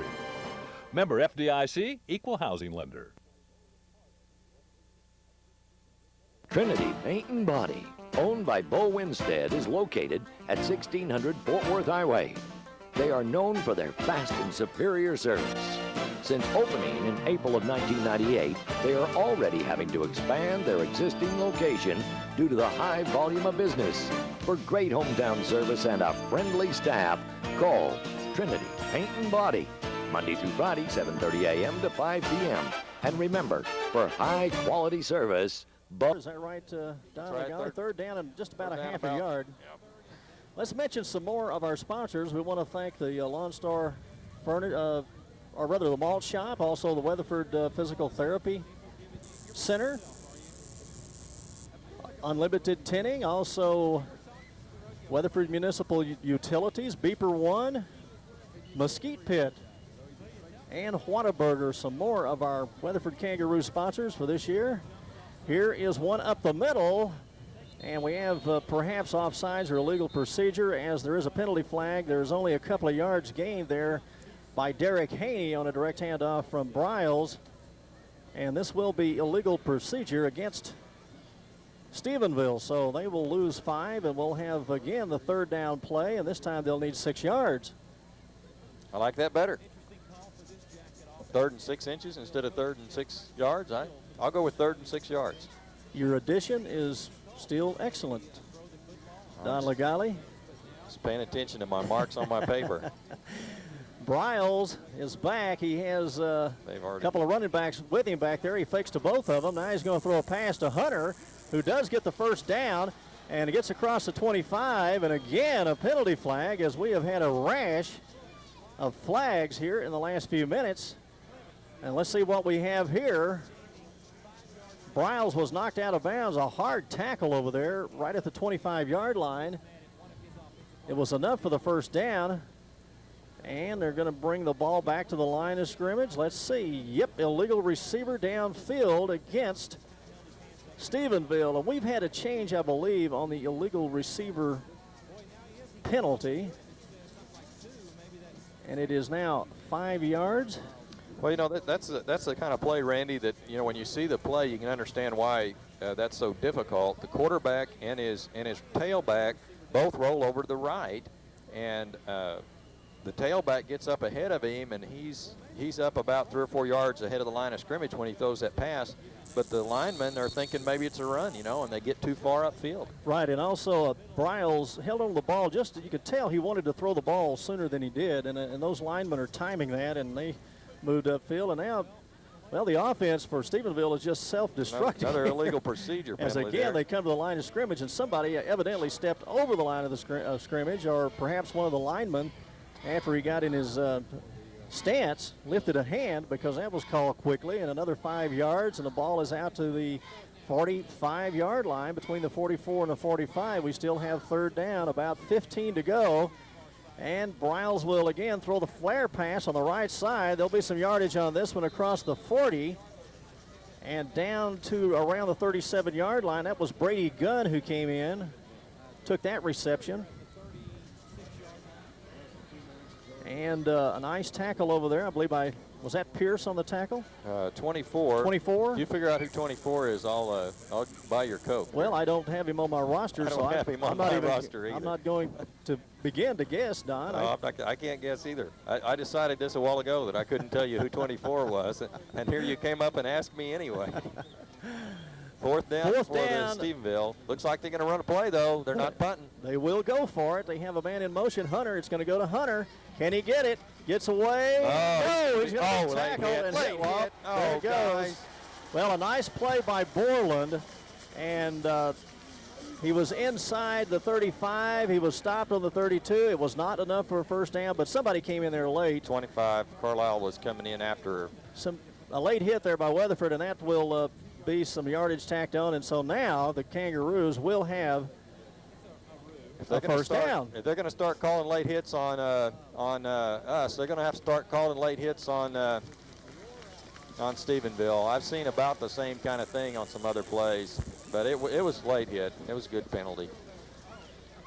So they get the first down, and the Kangaroos had them stopped that time. They're going to mark it all the way down to inside the 20. 1:06 remaining in the third quarter. This has been a very long third quarter. 27-7 is the score. Stephenville over the Kangaroos. But the Roos have fought gamely against the state champions. And you have to be pretty impressed with the way they have handled themselves the first 3 quarters. They're really doing a terrific job, and they really had the receiver covered. They had him stopped short. He wasn't going to be able to get in. Stroud's in, he's got him. And Briles is going to go back to pass, but Todd Stroud is going to catch up with him and get him for about a yard or 2 loss. No gain, maybe no gain. Briles tried to roll to his left. Stroud was through there very quickly, and it looked like that there was a little holding on Stroud there, but nothing called, and Todd will get him a sack for about a yard loss. Second down now. The ball is at the 16-yard line. Well, they're going to say he got back to the line of scrimmage. Generous. Down to the 25-second mark. Pass out to the right side. And again, a nice running tackle. And that one is behind the line of scrimmage. Beautifully done. 78. And that's Jason Such, and he showed good speed to get outside there. My, a couple of good defensive plays by the Kangaroos here. And they dropped him about a yard and a half loss. And that will end the 3rd period. It's 27-7. Stephenville over the Kangaroos. We'll be back for the 4th quarter in just a minute. Your hometown bank teams up with your hometown Kangaroos to provide the support for a successful athletic year at Weatherford High School. Texas Bank, a proud sponsor of the Kangaroo Stadium scoreboard, the Sports Medicine John Deere Gator, and the new athletic training complex. Texas Bank makes the commitment to our student athletes to place them in the winner's circle. Backing our Kangaroos, banking at Texas Bank. Member FDIC, an equal opportunity lender.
We mentioned that this will be the only time that the two teams will face each other. Stephenville will be a Division II team. They are not the smallest in 7-4A. There are a couple of teams that are mentioned that this will be the only time that the two teams will face each other. Stephenville will be a Division II team. They are not the smallest in 7-4A. There are mentioned that this will be the only time that the two teams will face each other. Stephenville will be a Division II team. They are not the smallest in 7-4A. There are a couple of teams that are smaller, but all of the teams in contention, Cleburne, Brownwood, Crowley, they are all bigger than Stephenville, so they'll be a Division II team. And of course, Weatherford, the biggest school in 8-4A, they will automatically be a Division I team. So this is it this year for Weatherford and Stephenville. Rolling out is Briles, going to the left side. Now he's coming back the other way. He's looking for a receiver, and he finds one down there finally at the 2-yard line, and cutting across the field is Jeremy Madkins, and a nice catch by Madkins as Briles went to his left, decided there was nothing there, ran all the way back across the field to the right side, and there running along with him was Madkins down at the 2-yard line, and so now Stephenville will have a first down. 11:41 to go. They're at the 2, so first and goal for the Stephenville Jackets. Here at home, they lead it, and they have won a bunch of games in this place over the last decade. Tight formation, a T formation, and they will go up the middle with it. Handoff from Briles, and I believe that was Walker with the ball. That was clogged up rapidly. They did not get the touchdown, I don't believe. No, stopped at the 1-yard line. Nice work by the interior of the Kangaroo defense. And now the Jackets will make wholesale changes as they're going to try to just blast this one in, I'm sure. Second down with less than a yard to go. Here we go. There is another one, and we have a couple of flags. We may have illegal procedure here against Stephenville as I believe time may have run out. See what they call. The left end moved. We have movement on the line, so well, there's an illegal procedure. So now they will have to bring a little more strategy into play. It'll be second down and about 6 yards for the touchdown. The Roos lost last year 49-21, and that was a pretty respectable showing against this team. They won the state championship game 34-6. And they were blowing out people all the way through. They had some tough games against South Lake Carroll and also against, I believe, Andrews played them a tough game in the bi-district game. Pass to left side, Hunter's there. Hunter is really flattened over there. And Borland climbs all over Zach Hunter at the 5. I guess you'd have to call that a Kanga whack. You know, we were calling all the home runs by the Kangaroos last year. We were calling them Kanga Jacks. We're going to have to... Hunter comes in motion out of the backfield there, and he overloads the cornerback on the left side, hoping the defense doesn't have a time to react. They didn't really have a time to react because Borland had to peel off the wide receiver, duck his block, and nail Hunter, which he did. Third down from the 5. Rolling to the right is Briles, shoots one over the middle. That will be a touchdown. Toby O'Neill on the reception. And that will put it up to 33-7. And again, we see a sustained drive by Stephenville Yellow Jackets, and it looks like they have their offense in high gear again here in 1999. Scoreboard temporarily showed 34-7. I think they presumed too much. They pulled it back off. Well, you do have to put the kick through the goalpost, and there it goes through. So 34-7 is the score with 9:47 remaining here in the third period. The Jackets over the Roos. We'll be right back in a minute.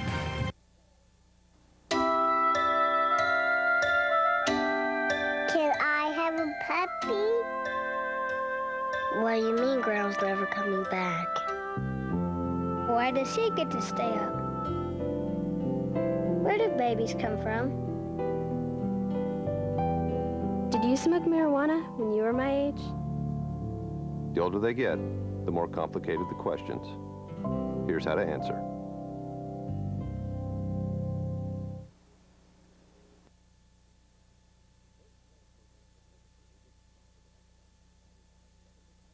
First National Bank of Weatherford is excited about the 1999 Weatherford High School season.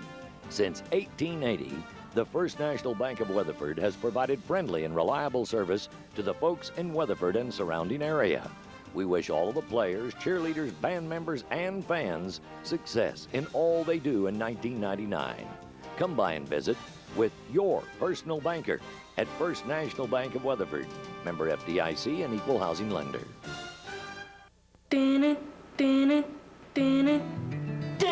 They dress him up like a ghost and he's looking through and it's Halloween and he's walking around like this. My parents told me to go swimming, and I was like, no. You love watching movies, and Blockbuster thinks you should be rewarded for that with Blockbuster Rewards, where the more movies you rent, the more free ones you get. Plus, get a free Blockbuster Favorites movie every month. He got on top of that bomb just like it was a horse. He was going to ride that rascal all right on into where it was going. Join Blockbuster Rewards today and go home happy.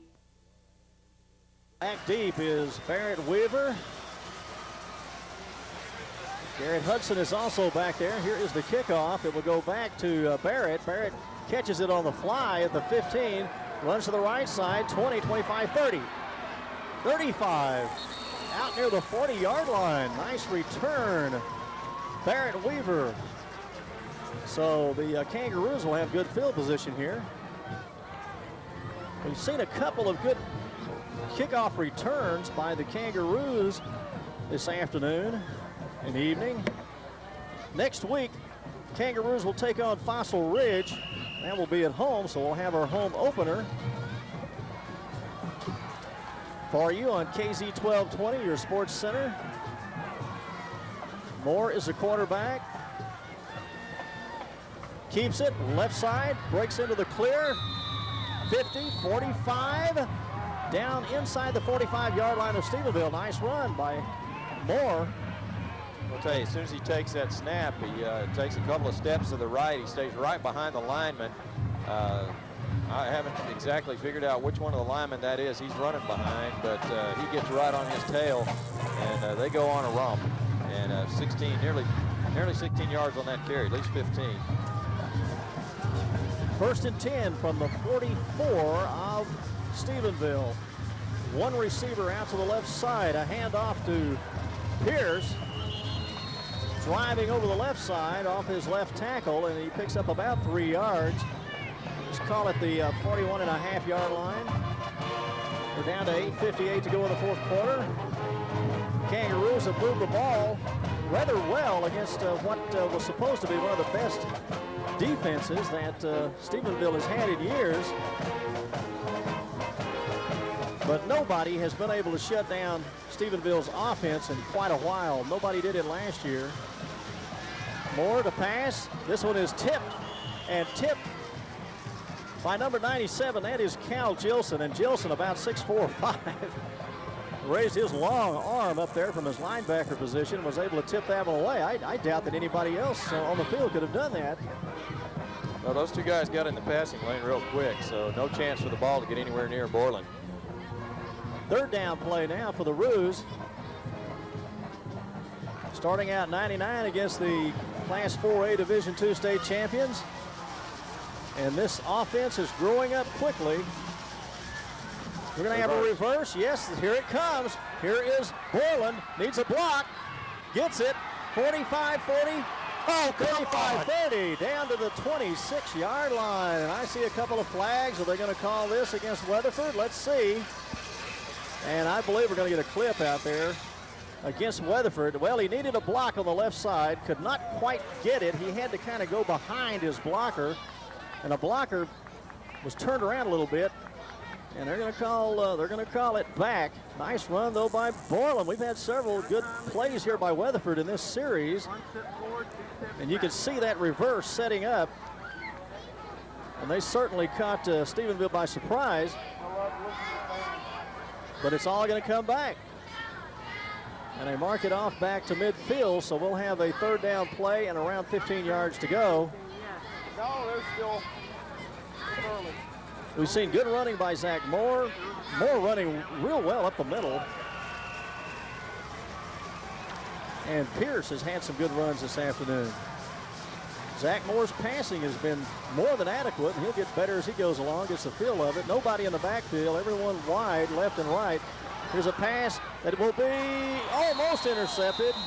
It was out there toward Lagali, and Chad, it was over his head, had cut inside. The ball went over his head to the outside, and back was number 2 for Stephenville. That was Trey Feltz, who was back there.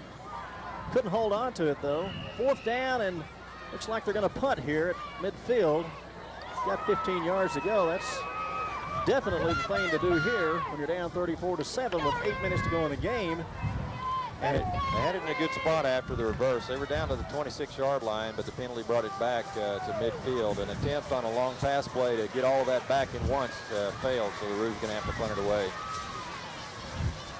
Garrett Hudson will punt, and a nice kick. This one is not going to be received. They're going to let it bounce, and it bounces right at the 20-yard line, bounces back upfield, where Mark Pierce grabs it at the 22. So now the Roos will be back out on defense with 7:56 to go in the fourth quarter. They trail 34-7.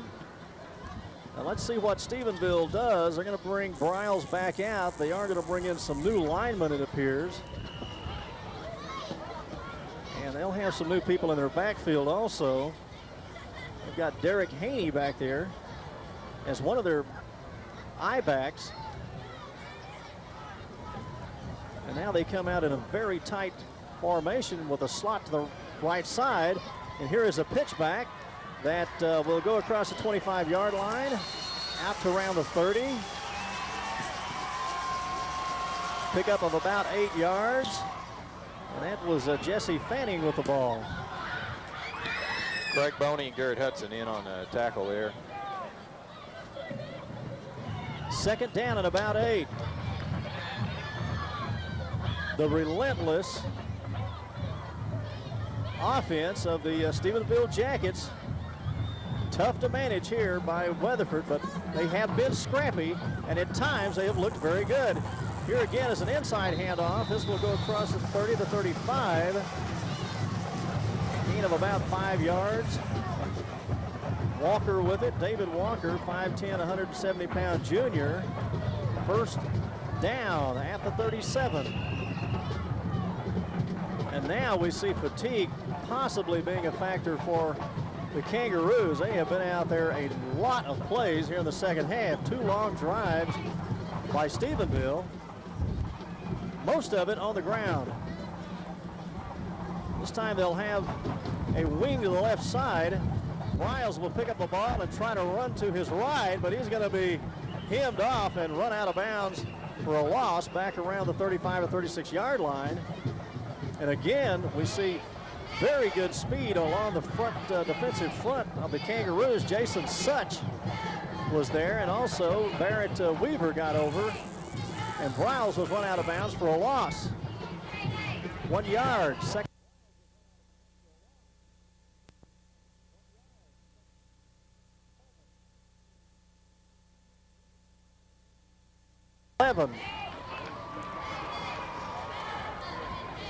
And we still see Colt Borland as one of the cornerbacks. And Barrett Weaver is back there as a cornerback. They have played a lot of football today, and it's real hot out there. About 100 degrees on the field when the game started, so they have got to be very tired. Here's a pitch out to the right side, and again, good defensive pressure by Such.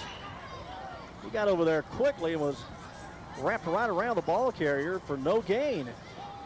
We'll have a third down play. That was Jason Such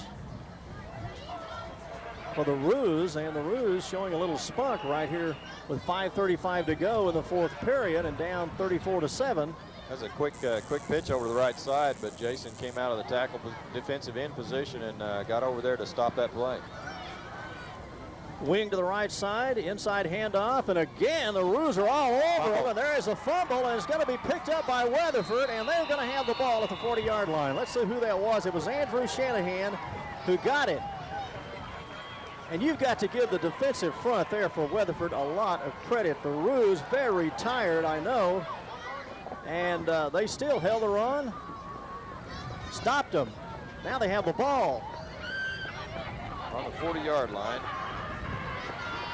Maybe we'll get some of those points back here, just setting up the offense in a real good field position finally. Well, let's see what Coach McBroom does here.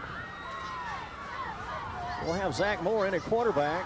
One man in the backfield. That will be, I believe, Pierce. 2 receivers to the right side. And Moore is going to run back. He's going to throw a pass downfield. Has a man a little long as he overshot Cashin Carlisle that time.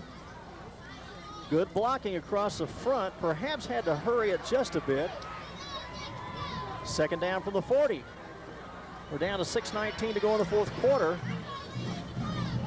Good opportunity here for the Kangaroos to cut into the lead. And right now, you'd have to say the biggest play of the game has been the fumble return for a touchdown by Stephenville. That gave them a 2-touchdown lead back in the second quarter. Here's an inside handoff. Breaking some tackles is Garrett Hudson. Do we have a fumble? I believe they're going to say he was down.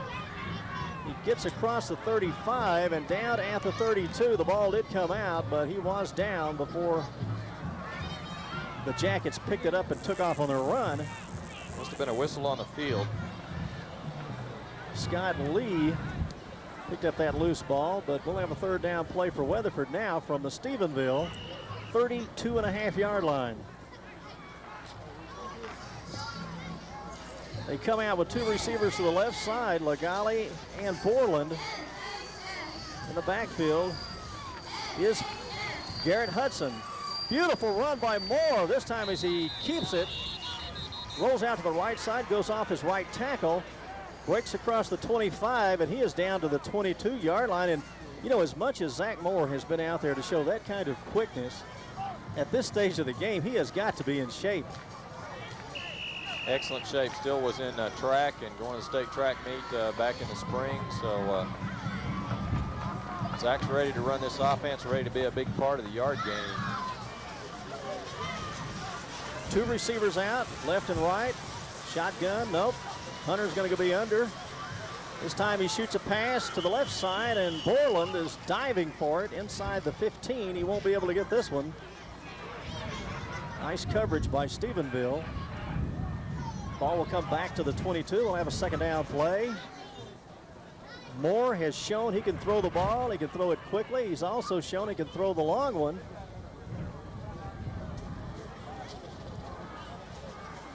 This is going to be a tough team, folks, this season, I can tell you. Just give them a little more time. Rolling to the left is Moore. He's going to throw it, and it will be knocked away at the last second at the 10-yard line. And moving in was Jeff Scott that time to get in front of Lagali. And a penalty flag on that play. Let's see what they have here with 5 minutes to go in the game. Stephenville on top 34-7. It's probably one of those situations where you've got illegal downfield again. Certainly is, and they're going to back them up. We've seen that one called a lot today, so the team's going to have to get. Now we've seen a lot of offensive penalties today, and you know the first game, these teams are playing on August the 27th. Normally they have another week in there to get ready and prepare, and perhaps the timing somewhat off.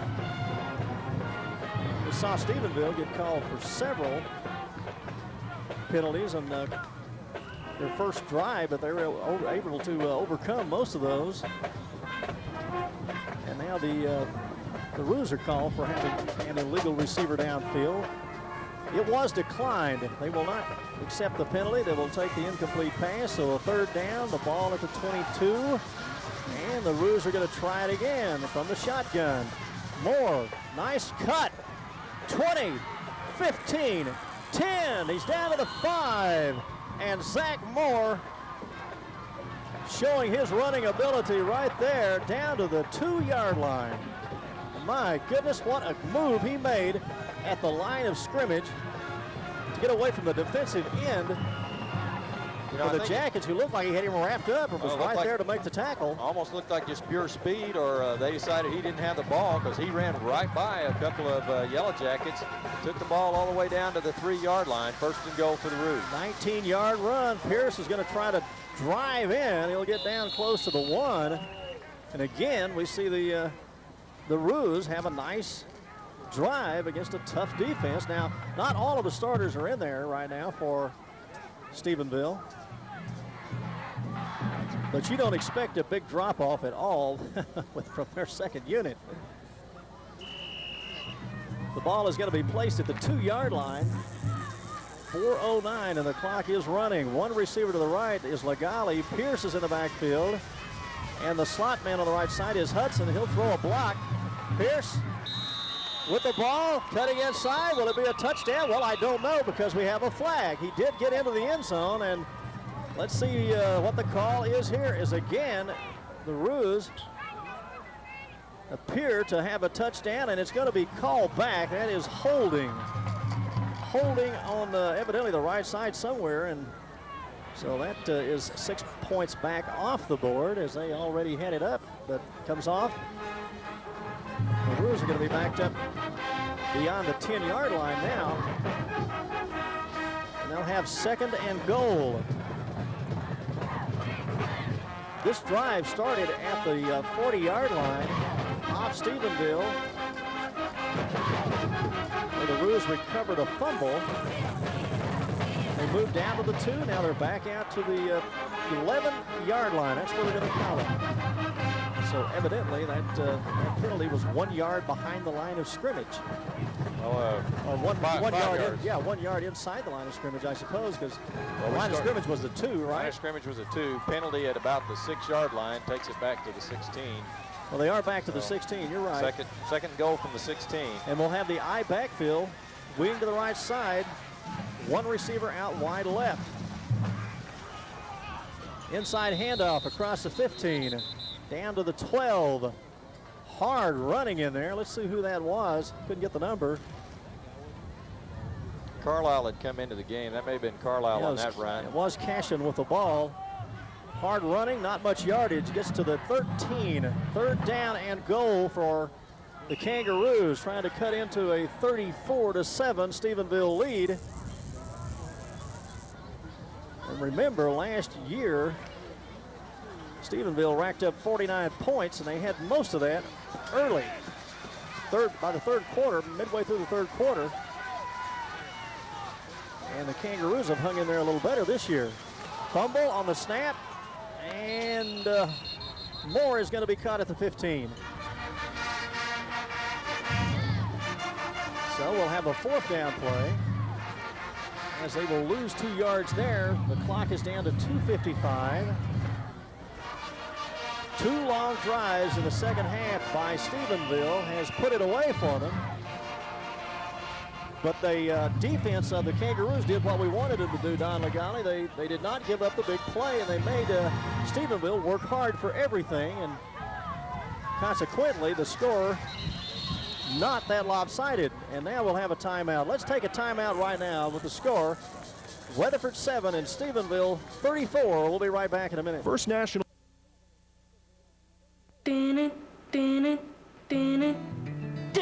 They dress him up like a ghost, and he's looking through, and it's Halloween, and he's walking around like this. My parents told me to go swimming, and I was like, no. You love watching movies, and Blockbuster thinks you should be rewarded for that with Blockbuster Rewards, where the more movies you rent, the more free ones you get. Plus, get a free Blockbuster Favorites movie every month. He got on top of that bomb just like it was a horse. He was gonna ride that rascal all right on into where it was going. Join Blockbuster Rewards today and go home happy.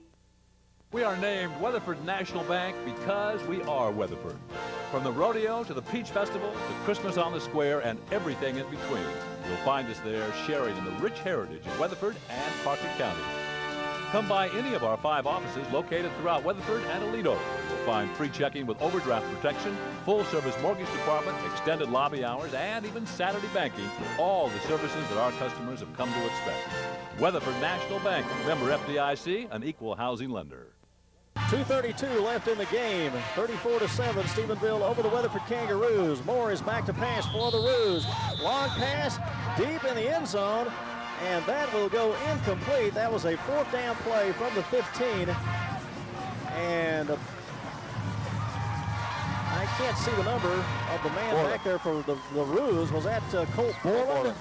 Colt Borland back about 5 yards deep in the end zone, right at the sideline. Pass perhaps a little long, but well covered by the Jackets. So now, with 2:26 remaining, Stephenville will have the ball at their own 15-yard line. And again, we've got a short timeout. We want to thank a number of our sponsors again for sponsoring Kangaroo football. Roger Williams, of course, one of our sponsors. First National Bank of Weatherford. Marcus Printing, Weatherford Municipal Utilities. The Sonic, the Weatherford Democrat, Jerry Chevrolet, Beeper One, Southwest Ford. Taco Bueno this year also is a sponsor, and I want to thank all of our sponsors for supporting the Kangaroos, and they have taken on perhaps what was the best team in the state last year in any classification, and have played relatively well. They had a problem stopping Stephenville on a couple of long drives. They did give up a long run by Zach Hunter of 49 yards. And then, of course, the fumble recovery, 32-yard fumble return for a touchdown by Stephenville. But a scrappy bunch out there for the Roos, and they will be improving as this season goes on. The ball is placed at the 21. Gain of about 3 or 4 yards. We'll have a third down play now for the Jackets. And what happened here? They're going to bring the ball right back. And they're going to go back to second down. Perhaps they were not ready. No, I think they must have had his knee down. They must have called his knee down about the 17, so brought it back. Well, they're going to call it second down. And we'll have an I backfield now. Well, the Jackets, 1:37 to go. They have the lead. And Trey Phelps is going to be in at quarterback now. Handoff up the middle across the 20. A host of new players in for the Jackets right now. Trey Phelps is playing quarterback. I believe that was Haney with the ball that time. Across the 20, we'll have a third down play and about 4 yards to go. Kangaroos will be at home against Fossil Ridge next week. That's September the 3rd, and then on the 10th, it will travel to Burleson, and we hope to have our transmitter ready to go so that we can bring you all of the action live from Burleson in the stands. If you come to the game next week, be sure to bring your radio because KZ will present the game over perhaps 89.5. We don't know for sure if that will be the channel we'll be able to use, but we will let you know during the week of that next away game. Here is a run to the right side and breaking a number of tackles. It's big number 38, Josh Wooten. And Josh Wooten gets across the 35 out to the 38-yard line. That'll be a first down. We're down to 30 seconds to go. And unless we get the clock stopped, and for some reason, well, they stopped it to move the chains. Now they've got it going again, 25, 24. And we're down to the last 20 seconds now. Kangaroos have hung in there. They've been tough, physically tough in this game. But you're up against a program that nobody really is able to compare with them. Right now, the Roos trying to get to that point this year. There's a run to the outside, to the left side. Down he goes. That will be a short gain to end it at the 44-yard line on the Stephenville end of the field. The clock runs down, and that is it from Memorial Stadium in Stephenville. The final score, the Stephenville Yellow Jackets 34 and the Weatherford Kangaroos 7. We'll be back to tell you about all of the stats in this one and how things went, and give you some stats regarding both Mark Pierce and Zach Moore. They did a good job today.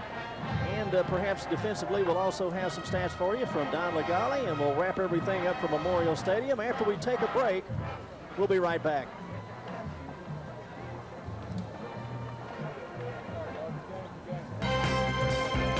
Right.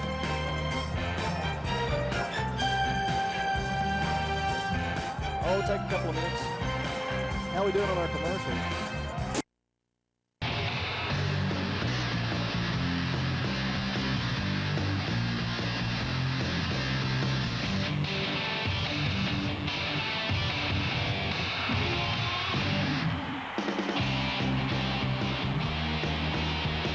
Sonic's Inside High School Football presented by the Dallas Morning News and by Coke, proud sponsors of the all-area team. Also brought to you by Lowe's Home Improvement Warehouse, because Lowe's knows. By your Chrysler Plymouth dealers, new, different, that's us. It's another big week of action on Sonic's Inside High School Football. I'm Mike Ducey. Thanks for joining us this morning. We take a look at a new team with a familiar coach. That's coming up in the next 30 minutes, one of our features. This season doesn't count, but they're working toward the 2000 season. Plus, he's hard to catch on the field and on the TV screen with Nintendo. We'll have his story, but first we get you to all of the Friday night action. Complete highlights and scores ahead here in the next half hour. We begin with our Just for Feet Game of the Week. The high-octane offense of South Grand Prairie going against the 4A state champs from Grapevine. Severe weather threatened to cancel this one after a half last night, but after an hour or so delay because of the storms, play was resumed with South Grand Prairie leading Grapevine 21-10.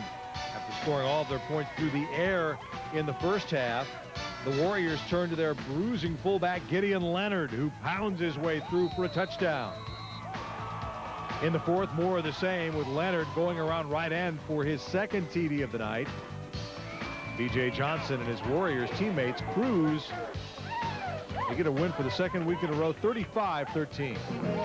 The Lake Highlands band charging up the fans as they face Longview. Fourth quarter, Lake Highlands trailing 21-14, 4th and 17. A boneyard miracle occurs. Taylor Keefe finds Taj Ali all alone over the middle. He's off to the races. 2 men to beat. Finally gets a run down from behind. 62 yards on that play.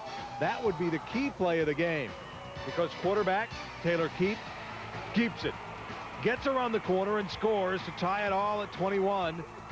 Coach Jerry Gayden has another miracle going. We go to overtime. The Lake Highlands' John Irvin scores. The Wildcats in thrilling overtime victory, beating Longview 28-21. And for that, they're our Chrysler Team of the Week.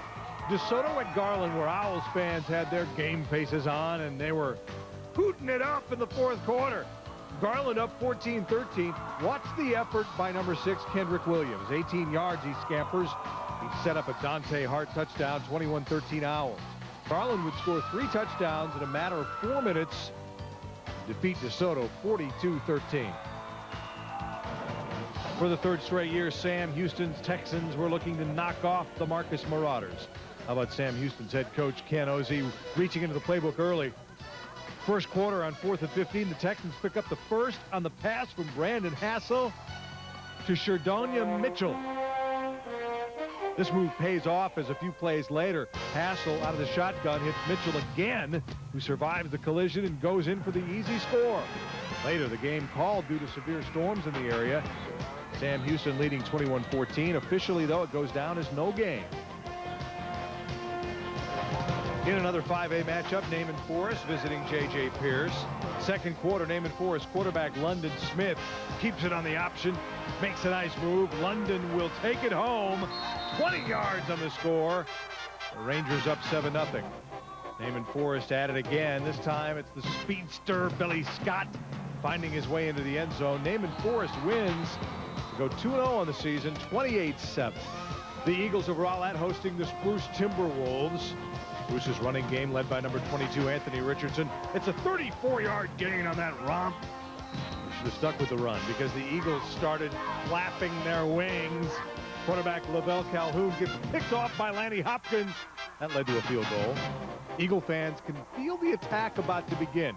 Second quarter, quarterback Toby Spites takes care of business himself, 7 yards out. This young lady hoping that that lead would stick, and it did. 29-12 the final. West of Cowtown, Bridgeport and Aledo renew their rivalry for the year. Aledo came out smoking in this one. Junior Cody Lowe scampers 20 yards behind great team blocking. If you like good running plays, wait till you see the passing game. Senior quarterback Joel Laminack connects with Blaine Christensen for this 18-yard touchdown reception. Nothing going right for Bridgeport's offense. Senior Jesse Stowers is picked off by Zach Bankhead. Aledo pounds Bridgeport 41-6. Some terrific action from around the area. More highlights on the way, including Duncanville Plano, so stay with us for that. But first of all, it's our weekly MVP award. When the season heats up, of course, these guys take it up a notch. And one player in particular really made a clutch play last week. Last Friday night presented a challenge that high school athletes live for. With time running out, his team trailing by 4 points against Grapevine, this senior from Mansfield came through with the big-time catch and run, covering 71 yards to lead the Tigers to a 17-14 win over the defending state champs.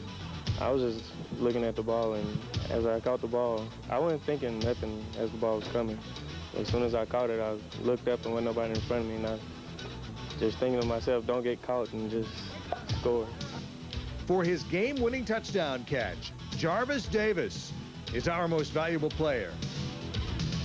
All right, that's what Friday night high school football is all about. And stay with us, there's more ahead. Still to come on Sonic's Inside High School Football, more from top teams around the area. And he's talented, whether the football is in his hands or off the field with the Nintendo controls. He has fun at both. His story when we come back. In the meantime, some scores from all around North Texas.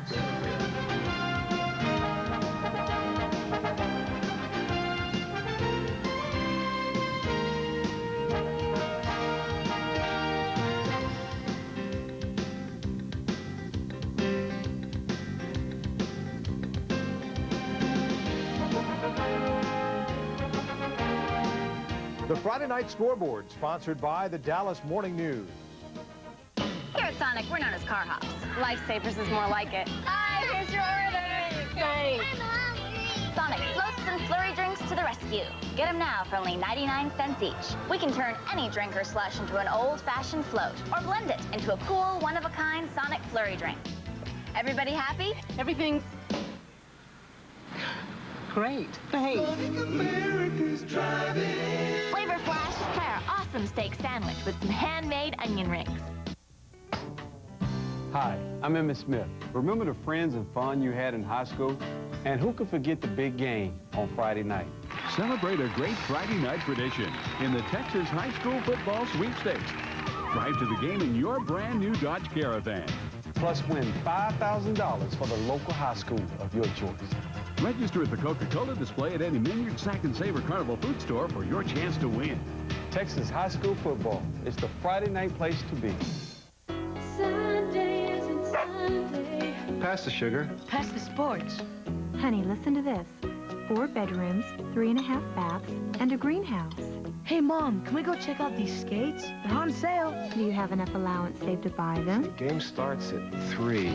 Let's see who's going to start. Mommy, will you read this to me? Sure, sweetie. Come on over here on my lap. That's okay. The Sunday Dallas Morning News. Pick up your copy this weekend. Hey, Miss Crenshaw. Thanks for letting our dog out this weekend. Oh, was that this weekend? Need new carpeting? Lowe's knows how to help. Nobody has more flooring options in stock than Lowe's. Brand name carpet, rugs, tile, wood floors, and more. At Lowe's, guaranteed everyday low prices. Plus, professional installation is always available. Golf weekend at the lake? We'd better not. When it comes to flooring, Lowe's knows.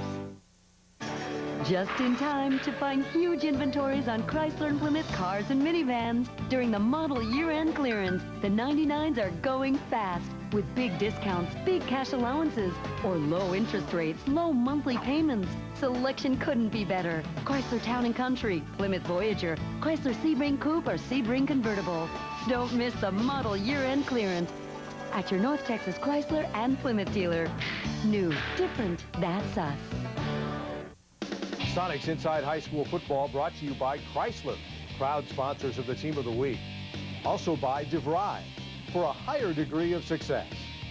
And by Furs, so much, so good for so little.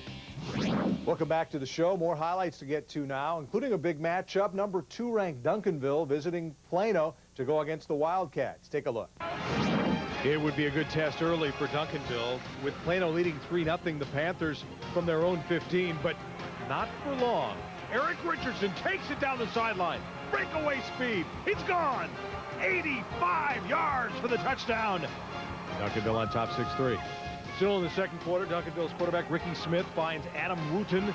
He's headed to the end zone, baby. Lightning quick, 67 yards, he takes it. Duncanville with too much speed defeats Plano 19-3. It's Parents' Night at Clark Stadium for Western Hills as they face off against Eastern Hills. Marcus Stevens hits Douglas Sherman to get things going early for Eastern Hills. He'll break tackles and bust his way 37 yards down the sideline to set up a short touchdown run. Eastern Hills up 6-0. Then Donald Winslow mishandles this punt. Vernon Baldwin recovers it in the end zone. Western Hills 7-6. Eastern Hills would come back in a big way. They blow out Western Hills 54-13. We go to Crowley, where Keller Fossil Ridge takes the field, trailing 7-6 at the half. That wouldn't last long. Brady Ford hits Cody Sullins for the 19-yard touchdown. Fossil Ridge goes up 12-7. Crowley takes the lead again with this bruising touchdown run by Jared White. Fossil Ridge fans try to encourage their Panthers to come back. Guess what? It works.